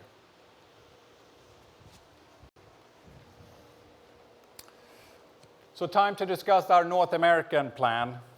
I think it's fair to say that the initial phases of the North American online market have been characterized by excessive levels of investments and lack of profit pools. We still think that underlying trends like product excellence and customer centricity will apply to these markets as well. We believe that our niche strategy and somewhat different approach is not only what will pay off in the long run, but will actually protect our balance sheet in the short term. Our ambition is to be a top 10 operator in markets where we have market access. This is a long-term plan, and we're laying the foundation right now with, for example, rolling out the platform, as you heard Marcus talked about. Our roadmap to profitability in the region is 2026. This is later than other operators, but we always assumed with a more limited upfront investment, it would take us longer time. We're balancing the aggregate of losses versus time to profitability, and we're managing that through annual losses while we're laying the foundation for long-term success. We're continuously reviewing performance and the plan in the region, and we will continue to optimize our state footprint in line with the strategy to my right here. To complement our organic business plan in the region, we will focus more on finding partnerships and potential M&A opportunities that will fit our portfolio of states and provinces. And this is similar to what we've done in some of our other key markets.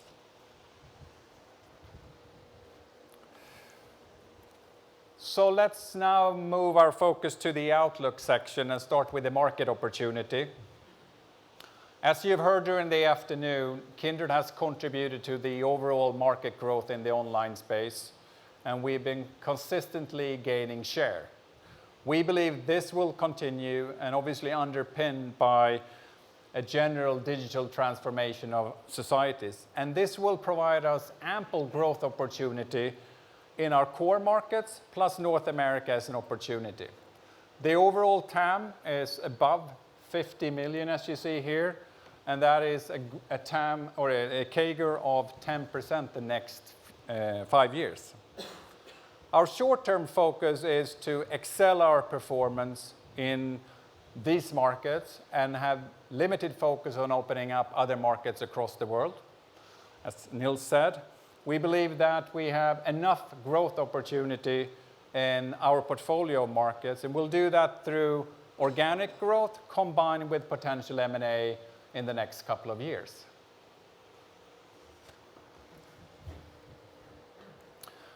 So it's now time to present a summary of our value creation plan.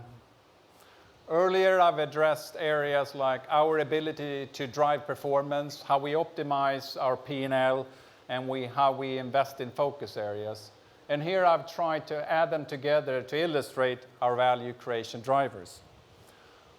We recognize that macro environment changes can obviously impact our estimates. We have considered those and some specific topics around our sector that we can predict.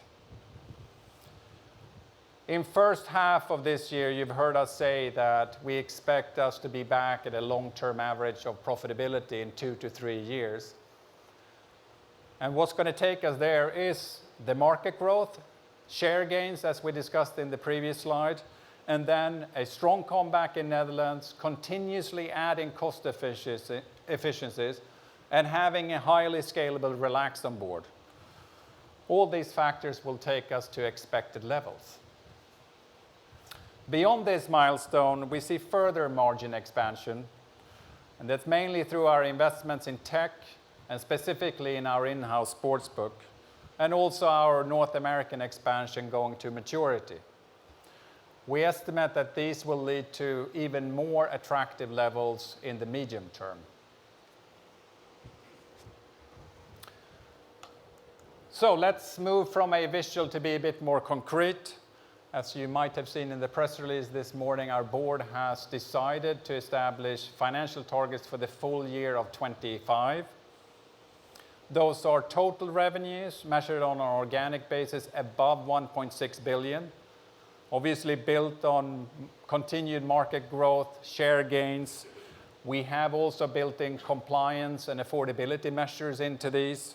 An overall solid CAGR for that revenue of 14% compared to last 12 months, June 22.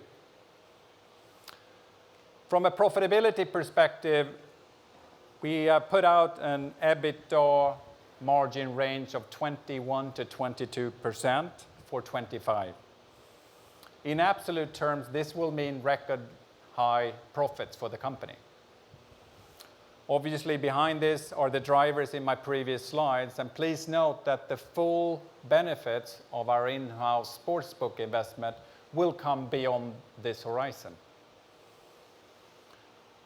Our board also made a decision to revise our distribution policy to now be 75 to 100% of free cash flow after M&A, from the previous policy that was 75% over time. We estimate CapEx in relation to revenues to remain fairly stable, and by 2025 we expect the share of our gross winnings revenues to come from locally regulated markets to be around 90%.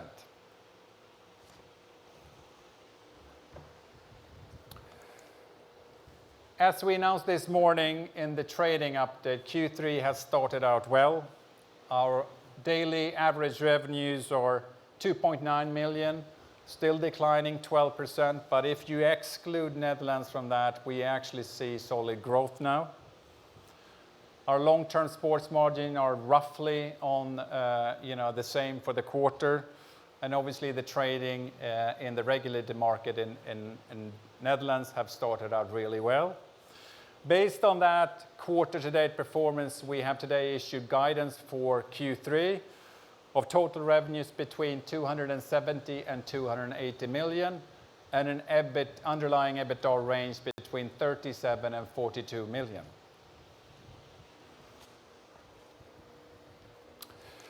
So let's now move to my last section around capital allocation and M&A. Obviously an important area for everybody in the room, and my intent is to give you some insights into our priorities for decision making around capital allocation. With several changes in our regulatory environments the last couple of years, we have prioritized high financial flexibility and low financial risk, i.e. no net debt. We have used a strong balance sheet to reinvest in strategic themes and done selective M&As. As Henrik said earlier in his introduction, having an active M&A agenda has been instrumental for our growth in our portfolio, with examples like BetChoice, Stan James, 32 Red, and recently Relax. Our corporate team or corporate dev team's focus is on bolt-on acquisitions to strengthen current market positions, to complement our organic plan in the North America region by finding partnerships and M&A opportunities. And as we're focused on products and tech, we also look in the emerging tech space and also for additional B2B opportunities. We have a strong balance sheet, and we have also debt facilities ready to put behind these M&A ambitions. Today we have no debt, but in the future, with a more regulated business which carry lower risks, we don't rule out that we will increase debt financing. Obviously, we will evaluate this over time, and that will depend on macro development as well as M&A opportunities. As I mentioned earlier, our distribution policy today is to provide stable annual dividends complemented by buybacks, and overall distribute 75 to 100% of free cash flow after M&A.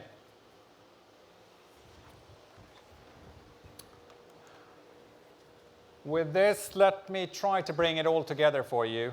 I hope I've been able to share some insights around how we manage execution and drive performance in the company, how we optimize and drive efficiencies both short-term and long-term, and how we invest in focus areas, and that we have a clear plan getting back to solid profitability. All of this execution is part of the strategic plan we put in place a couple of years back, which has the focus of growing in regulated markets, lowering the risk with a base on trust and customer experience. With that, I'm going to turn it over to Henrik for a wrap-up before we move into Q&A.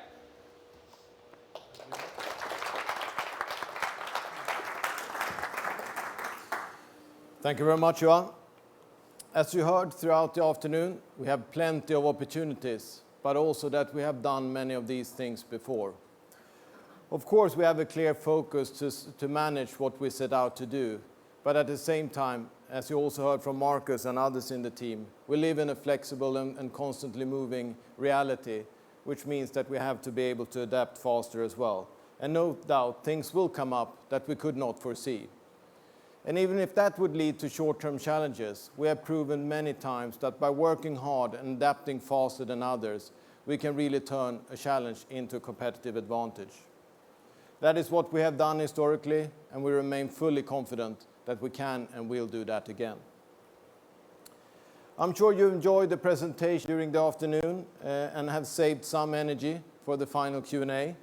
But before that, I would really like to summarize our Capital Markets Day 2022. As you heard from me at the very beginning, but also more recently now from Johan, our key strategic priorities are fundamental to our future profitability and growth.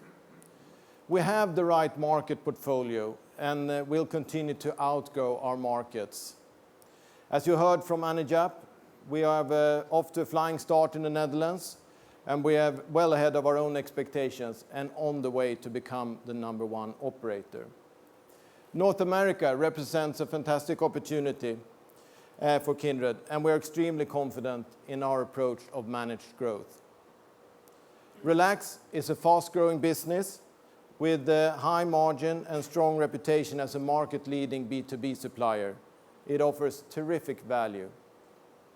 And KSP will bring us great cost control and efficiency and scale, and it is on track, and it will be delivered on time. I really appreciate the time and effort you've given us today, but there is a few things I would really like you to take away from today. We operate a business with a relentless focus on growing profitably. We do this across our balanced portfolio markets, which all provide plenty of growth opportunities going forward. And thanks to our sustainable customer database, we can achieve this growth at lower risk. Our unique and differentiated product offering with Relax Gaming and KSP as the backbone offers better flexibility, efficiency, and scalability. And this is all made possible by our proprietary technology stack and our tech-driven approach. We have a highly scalable business model, providing a solid foundation for continued long-term growth. And this business is in great shape, and it has big ambitions.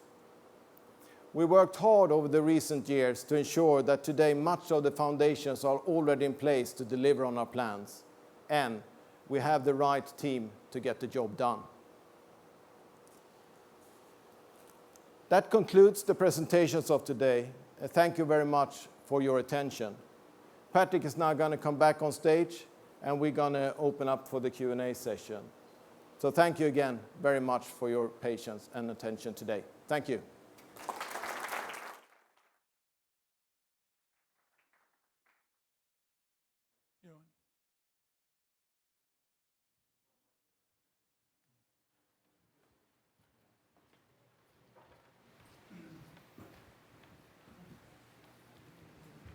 Thank you very much.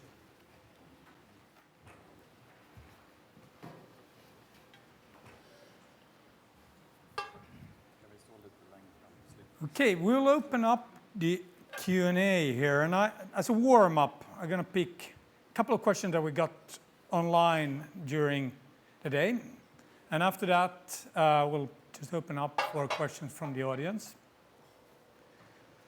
So we've got quite a few questions around KSP and the plans, etc. And maybe take a few of those here. So one question that we got is, when is KSP fully operational? And what do you expect to remain outsourced? Thanks, Patrick. Thanks for the question. Mike.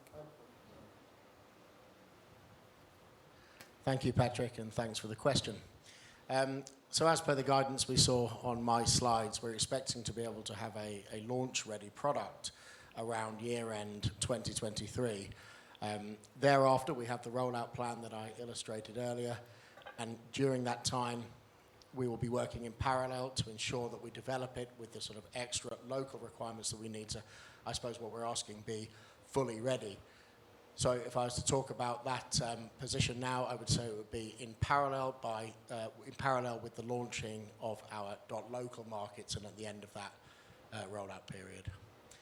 In terms of outsourcing, if we're talking about sort of core components there, point of sale type components, our expectation is that we will have none outsourced. But as we've mentioned a couple of times today, we still expect to have very healthy and productive relationships with a portfolio of suppliers. And I'll continue on this one. So do you regret spinning off the Kindred Sportsbook in 2014? Then the rationale was that Sportsbook can scale and to be sold to other operators while maintaining operator differentiation. Maybe for Eric. Yeah, I think that since we took that decision, a lot of things have changed, and Kindred is not the company today as we were back then. And that has meant that the decision that was good for us then has been a key contributor to our growth and that we've been able to excel the way we have done as a business. Now the reality is different, and for us, for the reasons we have given, it is now strategically important for us to have that control in-house. Henrik, maybe you have something to add to that? No, I think that's a good summary of the situation. I mean, and when having you up on the stage, Kambi says that very few operators can build and run a world-class sportsbook. Is Kindred one of the few, or is Kambi wrong? Yes, and yes. I mean, clearly we knew we had this in-house expertise to deliver this before we even started. I talked about the development of the racing platform those years ago. So as I say, it's quite a big deal that those core components within that betting engine were so advanced in terms of what they could do processing mainstream sports. So from our point of view, we were ahead of the curve. We've seen absolutely nothing since we've started the KSP specific efforts some 20 months ago now plus to make us think that we've made the wrong decision in any way. I can add to that as well. It's not just about the tech platform and building on what we have. It's also about the organization that we have today at Kindred.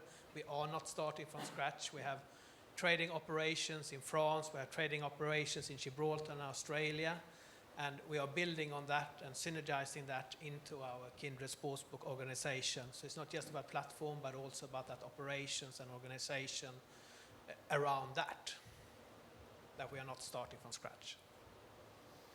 Very good.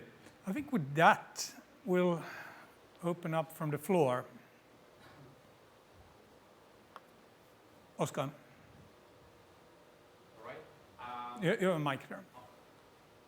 Thanks. So if we just look at the top line target of 1.6 billion, so you say that you want to outperform the market growth, right?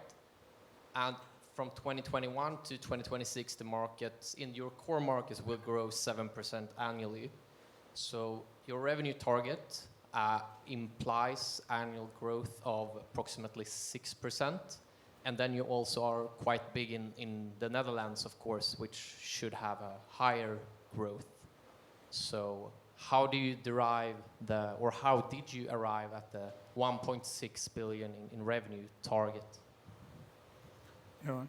Do you want me to start? Yep. So obviously we brought in a number of factors into the modeling, right? And as you might have heard, I talked about a CAGR of 14%, and that compared to last 12 months, June.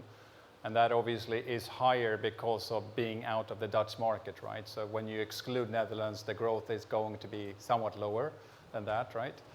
But yes, you know, it's market growth, it's continued share gains, as I discussed before. All right. When we look at the non-regulated markets at the moment, I believe it's Norway and Finland would be the biggest ones. What do you think the implications will be of probably that we're going to see some regulations over the coming years? What have you thought about that in the financial targets? Do you want to take that?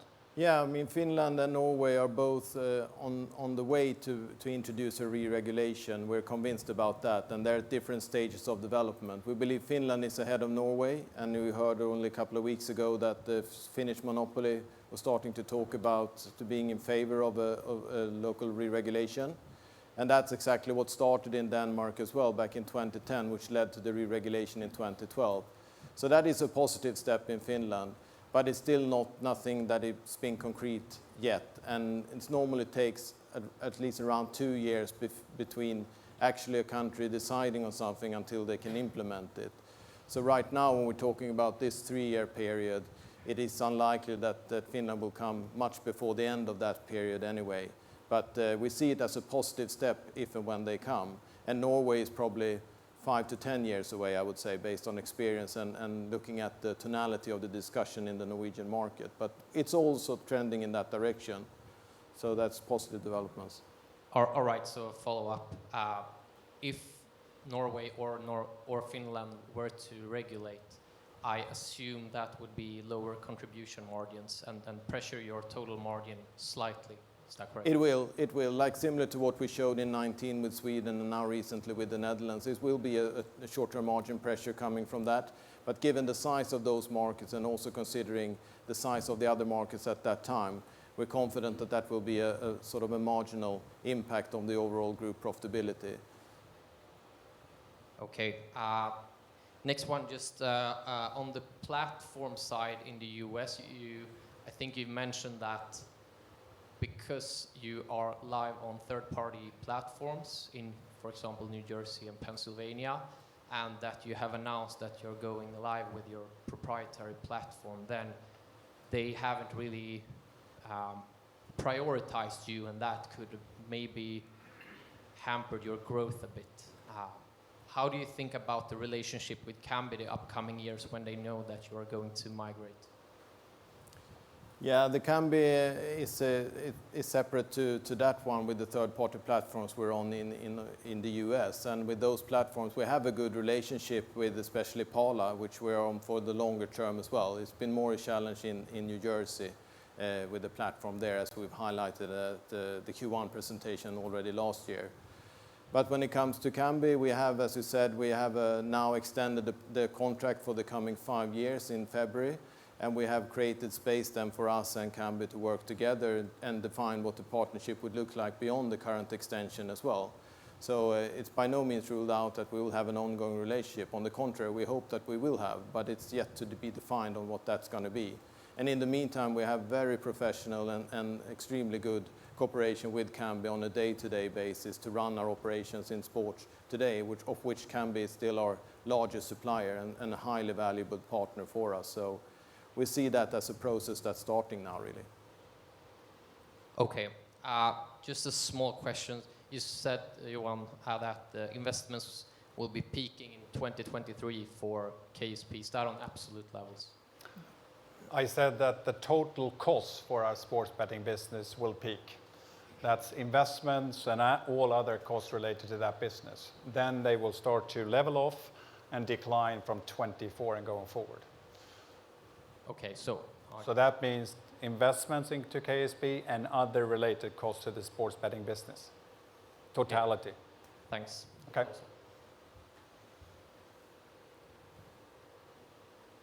Yes. Yeah. I have a small question. That is, you talk about getting number 1 in Netherlands or Holland. Then the question is, who is number 1 now and the number 2? I would like to know. Yeah, just a second. AJ. You have a mic there. Here, AJ. Yeah. The number 1 at the moment is Toto. So that's the brand from the National Lottery. And number 2 is Bet City, the company which has been bought by Entain. Or Holland Casino. Yep. I have a question about live casino. Yes. It has been a strong growth in 2015. There were 2 operators, Evolution Gaming and Net Entertainment, who offered baccarat, poker, roulette. Now there are many, many more tables. There were 2 tables of baccarat. Now there are more than 30. And the question is, do you expect the growth to be very strong in live casino? I can start, if anybody, but you can add, Simon, it's better that you take it straight away if you have any. I can add if anything. obviously I can't comment about the live casino from a Kindred perspective, but from a product related area, there are more prevalent suppliers in the live casino space. There are coming a lot more suppliers on the market. Yes, I see that the market potential in live is still strong, and the growth potential is there. Just on a relaxed front, for us it's been about focus and strategic focus about growing our core business. But we have the playing field as well to be able to develop into that space in the long term, but not the short term. Did I answer your question? In a way. I also want to ask about you have own tables, like then when there is a new development like roulette, yeah, and you have a Unibet table like that. Yeah, branded tables. Yeah, so it's obvious it's changed quite a lot the last few years, and from our perspective, we are live with Evolution and Pragmatic, and we recently went live with Stake Logic in the Dutch market as well. So I think this that they are getting more suppliers in the market means that there will be a bigger opportunity to localize ourselves across our markets with different suppliers or specializing in that market, etc. And finding that balance between generic tables and exclusive tables that you obviously are paying a little bit extra for, etc. We will continue to do so and find a good balance between the two going forward across all our markets. And I think as casino and will open up in North America and become, and when that starts rolling out across more states, you will see a lot of the live casino suppliers focusing on North America and setting up their operations and setups there and taking a big share of that market as well. So big opportunities for the different live casino suppliers for sure.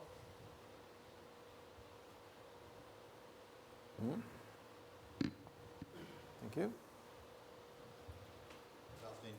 Good afternoon. Croft here from Jefferies. These questions may be linked. Can you please give us a sort of feel for the drag in the USA and the shape of that over the next few years financially? And secondly, what factors lie behind your EBITDA margin guidance being somewhat lower than peers who may be in the 25 to 30% bracket? So I can start out. So by drag on for North America, you mean the estimated losses, I guess? I would say that they're going to be about the same level as we see for 22 for a couple of years maybe.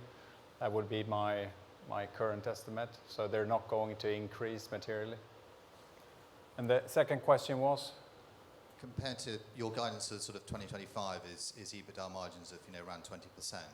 If I look at some of your peers, they're in the range 25 to 30, and I was wondering what factors might sit behind that difference. Well, obviously we haven't built our estimates on what the others are doing. We've looked into our own value creation drivers. So obviously this is what we see right now, 21 to 22% by 25. And as I alluded to in the bridge, that we will see further margin expansion beyond 25 as well. But I can't really comment on the gap towards somebody else and what might be driving that in terms of factors. It will depend on the market mix as well, of course, and that we're now coming out of the Dutch re-regulation as well, and we're seeing a gradual comeback in that market, and also with our other portfolio of markets as well, and how that fits with others. No one has an exact similar portfolio, and as Johan was saying, a couple of years later, we would also be higher than the 21, 22 that we said, and then it's more question. Clearly, that's somewhat into the future, and we will have plenty of opportunities to come back and see how we're trending on those ones as well.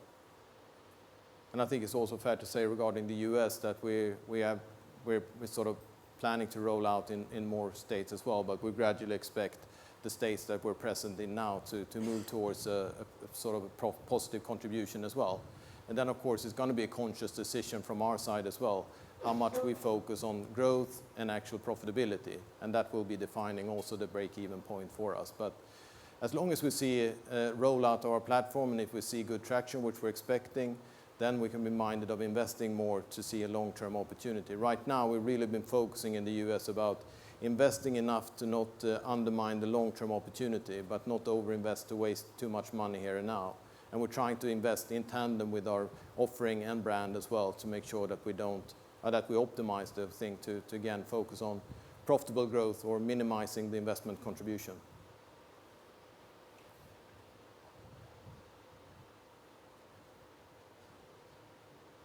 Hi, James Ronan Clark from Barclays. That loss guidance you just gave, was that including California or excluding California? California is not going live in the next few years, as I understand it, so it would be excluding that. Okay.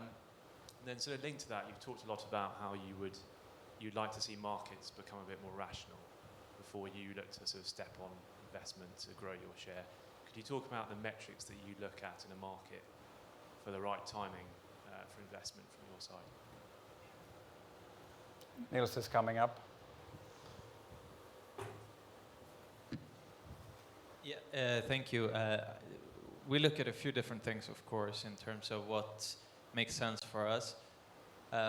One key metric that we're looking at is the total revenue available in the state versus the total investment, both in marketing and promotional spend in that particular state.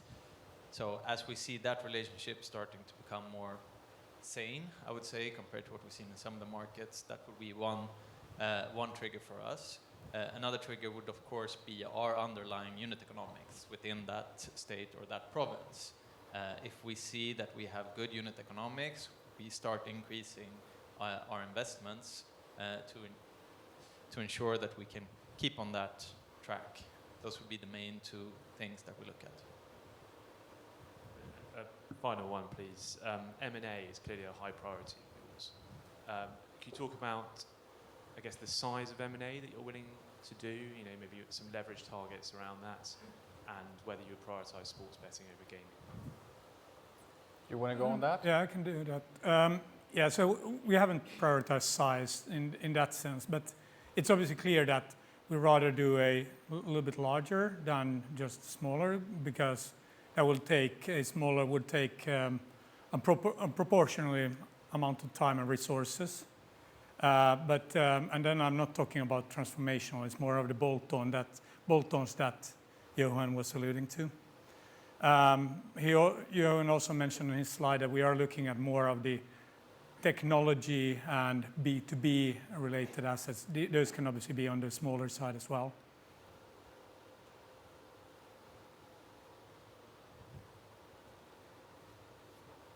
I think we had, yeah. Hello, Ed Young from Morgan Stanley. Thank you for today. My first question is, I guess, to Ben and Henrik. In terms of the KSP, how are you managing the risk of maintaining the pace of innovation when you're going to have this 2 to 3 year transition of having, I guess, dual platforms or legacy as well as the KSP? How do you get a return on investment in terms of the product you're putting in? How do you maintain the pace during that transition period? So the way our delivery structure is organised in such a way that it's very diversified. I don't see a problem in the management of rollouts alongside feature development. It's true there will be a small toll, as well as illustrated in the graph, but not one that would mean we sort of stopped dead or lost pace with the remainder of the market. In terms of a terminus, I don't believe there would be one. Clearly, the industry is not going to stand still. We have no intention of standing still either. We would manage what you would call scope creep as we go, and obviously reprioritise as we need to in terms of those development requirements for our customers. And I can just add on the relationship and that one, that we're fully confident that we have such a good partnership and cooperation, and again, time to define the future partnerships as well, that we are not worried about that there will be any slowdown in delivery on the business that we're getting either to manage that. We also, of course, have SLAs and everything in place with all our suppliers in our supply chain, but we're confident that the relationship will take care of that in a very good way. Okay, thank you. And second question, I guess for Niels and Henrik. You've touched on the US several times, so I appreciate this touches somewhat on what you've already said. But in the opening comments you made, Henrik, you talked about the first phase being the build-up, and you said in many ways the US is in that phase. are you really in that phase, or is it sort of waiting for the market to become more rational before you really do that? And you know, you talked a lot about the acid test of the UK. It's very notable how important 32 Red was in terms of really pushing that forward. So I guess when I'm driving all the comments about M&A, you looked at things. Do you need a US 32 Red? I mean, we are looking at things on an ongoing basis, and I think it's fair to say that we are in the build-up phase still in the US, and it's kind of not just the US, it's kind of any new market that we enter. We will go through that phase about establishing a presence, building your brand, and then developing the offering that you have as well, and then scaling on the marketing efforts that we're committing to. And I think that's exactly where we are now. As you said, fairly, we have taken a step back from the middle of last year to wait for the market to get more sort of stable and more predictable in some ways. But of course, we're also, if we're well knowing about we could have participated more and having had stronger top line and actually showed growth continuously, but it would have costed a lot, and we deemed that was not the best use of shareholder money to make sure that we have a focus on profitable growth. So that's really where we have been. But we are confident that what's coming out now is a more balanced situation, and at the same time, of course, we appreciate that the leaders of the market today is very big, and they have big budgets and they have benefits from that scale that they've generated. But again, like in the UK, we have a strong belief that we can come from underneath and have a strong offering and a good across all touch points on sustainability and other aspects as well. That will give us an opportunity to come into the market. And again, our ambition is not to sort of compete head to head with the market leaders of today, at least not anytime soon. It's more a question about building gradually and long term and making sure that we get to sort of break even, and then we're scaling from there.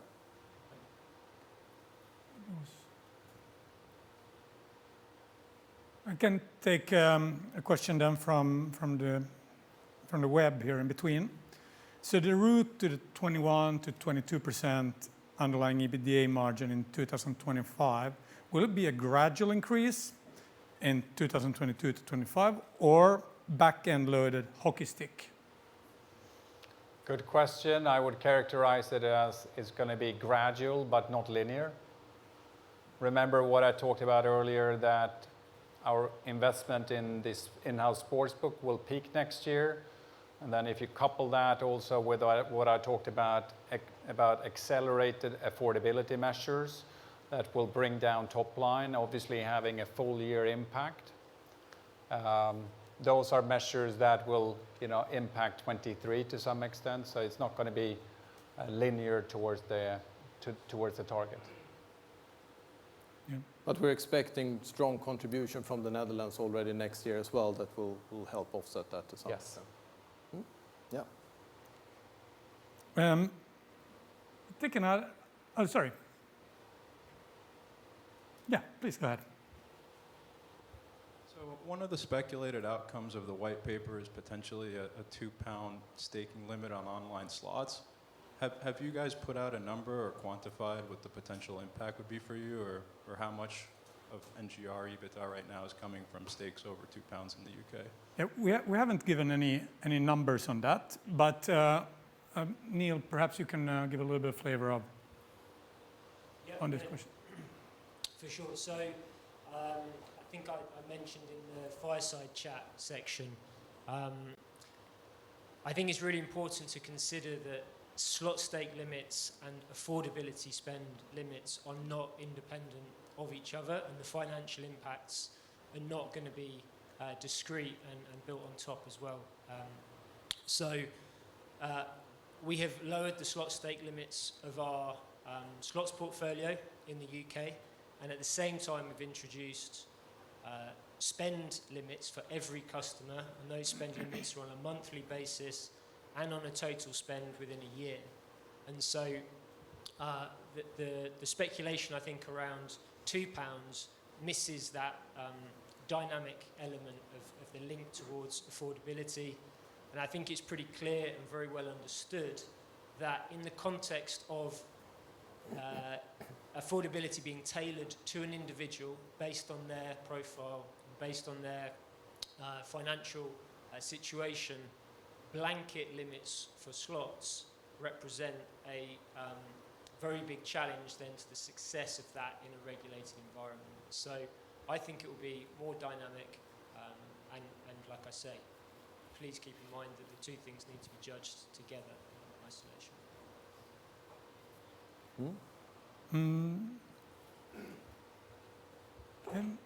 I maybe taking a couple of questions then from the web again. So how much does Western Europe, excluding Netherlands, need to grow per annum for you to reach the 1.6 billion target? And are you modeling growth at all in the UK in that target? Good questions. I'm not planning to give exactly all details by country in the modeling today. But as I said to another question here, obviously without taking out Netherlands from the last 12 months, the growth will be lower than the 14 that I called out earlier. So it's going to be a bit above market growth for those markets. That's my rough answer to that. What's the last one? UK, have you factored UK is modeled very conservative in the model, right? Obviously, due to the topics that Neil has addressed, etc., and increased affordability measures, right?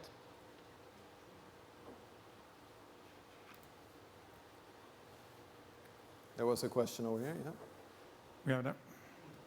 Can you just add some more colour on the M&A? You mentioned bolt-on acquisitions. Is that more likely to be in-market consolidation or new markets which you're not currently present in, or new markets which are potentially going to regulate in time?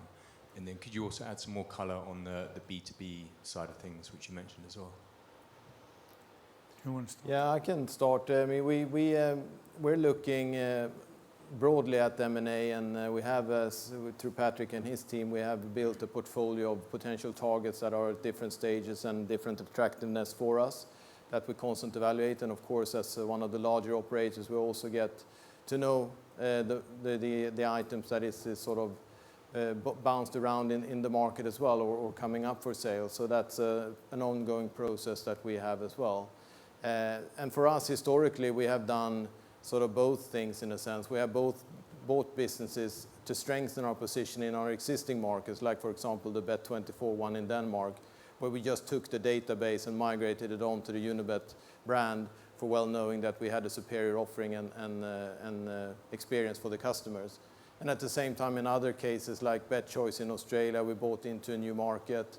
And also in the UK, like we said today with Stan James and 32 Red, that's really provided step changes, both providing expertise into the group and also scale into the group as well. So we're not really fixed in that sense what it is. Like you said as well regarding the US, we're clearly monitoring that situation as well and seeing what could become available and what could be a fit for us.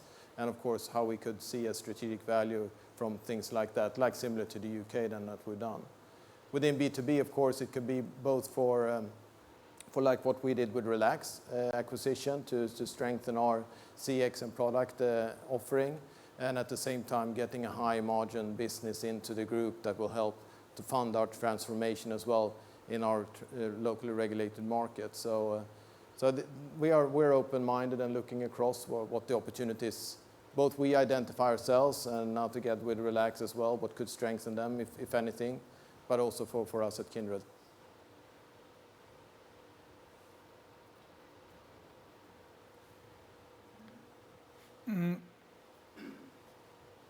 Could you elaborate on the stronger than expected start in the Netherlands? Is there a big positive impact from lower than expected marketing costs given the market restrictions?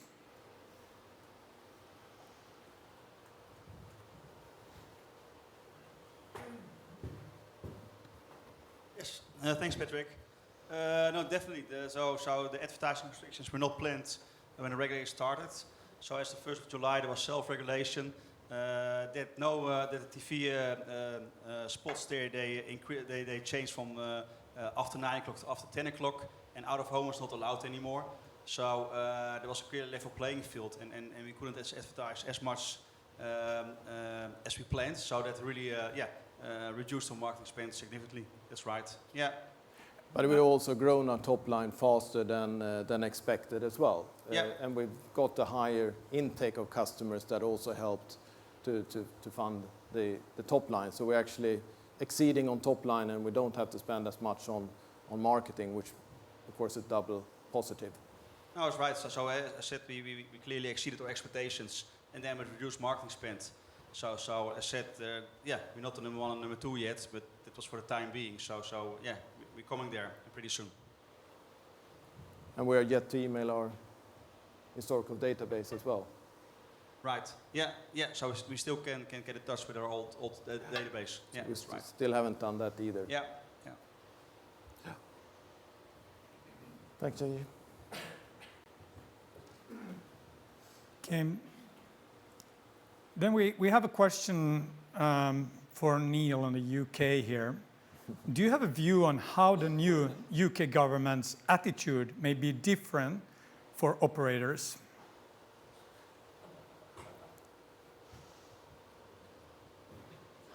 Political expert now. Yeah.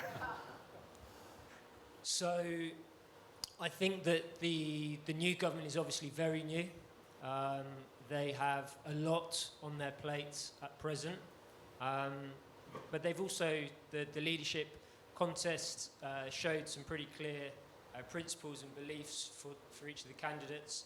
I don't think it's worth speculating on the read-through from that to gambling and the white paper. We're still very hopeful that we will see the white paper soon and therefore get clarity and be able to keep building our business out in the right way. And obviously we look forward to the opportunity too, but waiting for the opportunity to engage with the new government and the new people within DCMS as well.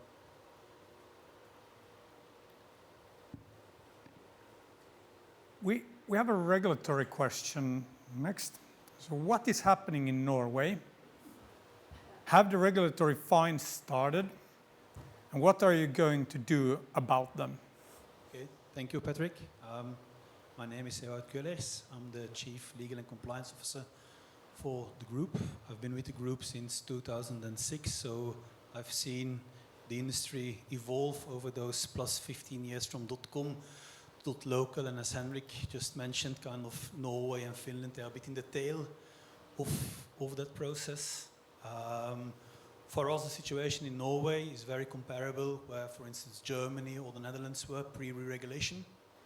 But on the one hand, our .com business is regulated and licensed by Malta, a member state in the EU, also part of EFTA and EEA free trade agreements with Norway.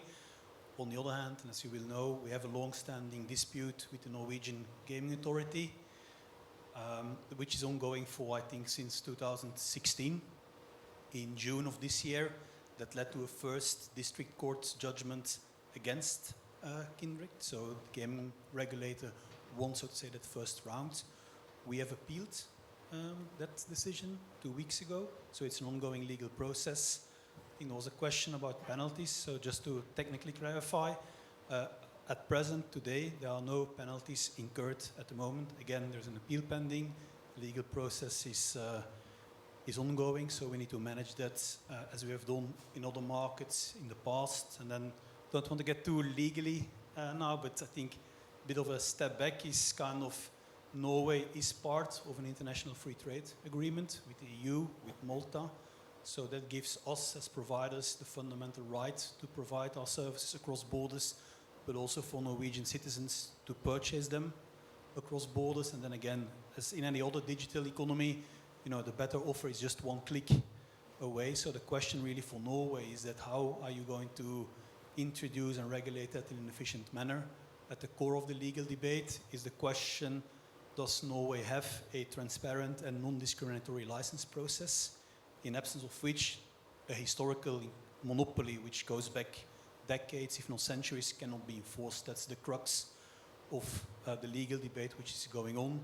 So on the question of what are we going to do, to wrap up the answer, I think, of course, we will manage the legal process on an ongoing basis, the appeal, all the legal arguments, transparent license allocation, then, you know, as we have done in other markets, work with our local stakeholders advocating for a gaming policy and modern regulation that puts effective consumer protection at its center, and then we will continue to work with our local partners to that ambition. Does that answer the question? I think that was a good answer. Thank you. Exhaustive answer. Thanks. Yeah.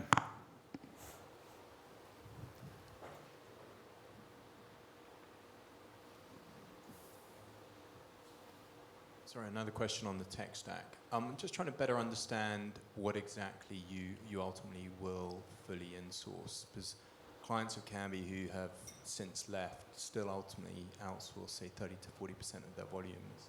And obviously the complexity of certain bets like same game parlay is pretty much outsourced by the majority of operators still. It's a little bit hard to hear the answer, the questions, Okay. please. If you can raise the volume a little bit. Sorry. Is that me or the... Yeah. Okay, sorry, I'll speak up. Yeah, thanks. No, it's a tech stack question. Basically, those clients that have left Kambi still ultimately outsource 30 to 40% of their betting volumes. And so I'm just wondering, is that something that yourselves are likely to do as well? Because everyone says they insource, but ultimately things like same game parlay, they will still outsource. And so just some color on that would be good. Yeah, so the same game parlay, as you call it, that's something that we're building now. It will be there for launch. It's what we call a hygiene product. It will be there for the MVP launch.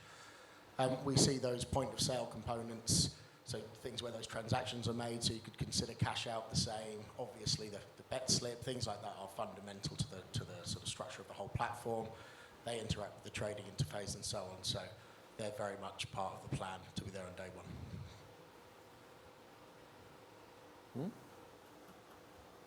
That was a good question for you, Marcus.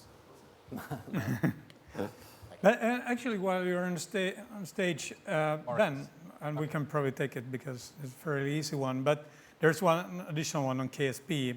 So will you look at developing it as a B2B offering? But that's not part of the current plan. Yep. So we have no further questions from online unless there are some new ones that come in. Yeah. I have a question about the share buyback program. Now you maybe own 5% of the share capital, and every day in average you buy about 39 to 40,000 shares. Do you have a plan for how to use those shares? Will you use them for acquisitions or take them away from the share capital? Or The main plan is to cancel them, to be short. Okay.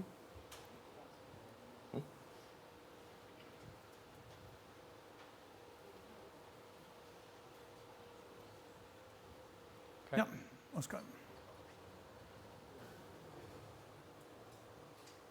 Yeah, so it's Oscar Rundqvist from ABG again.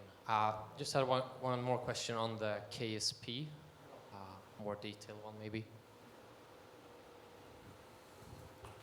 Yeah, so we see increased share of in-game betting, and I think that you also said that you're going to have the complete in-game offering in-house. Is that correct? I'm sorry, when you say in-game, what in-play. Live. Live betting, yeah. Yeah, absolutely. That'll be part of our offering, 100%.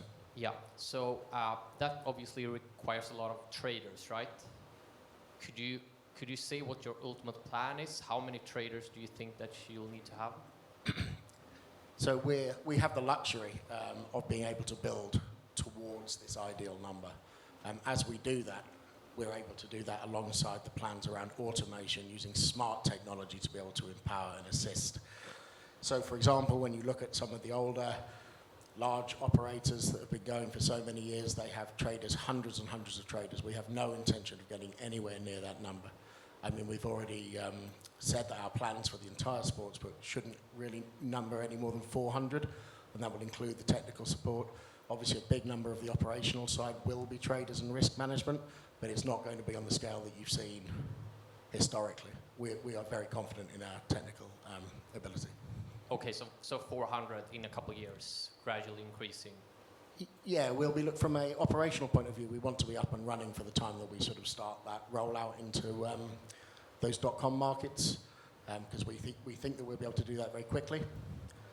So we could talk around the lines of, say, I think the operational staff will number just over 200, and a majority of them will be traders and risks, say 160, something like that, to give you an idea. Okay, thank you. Thank you.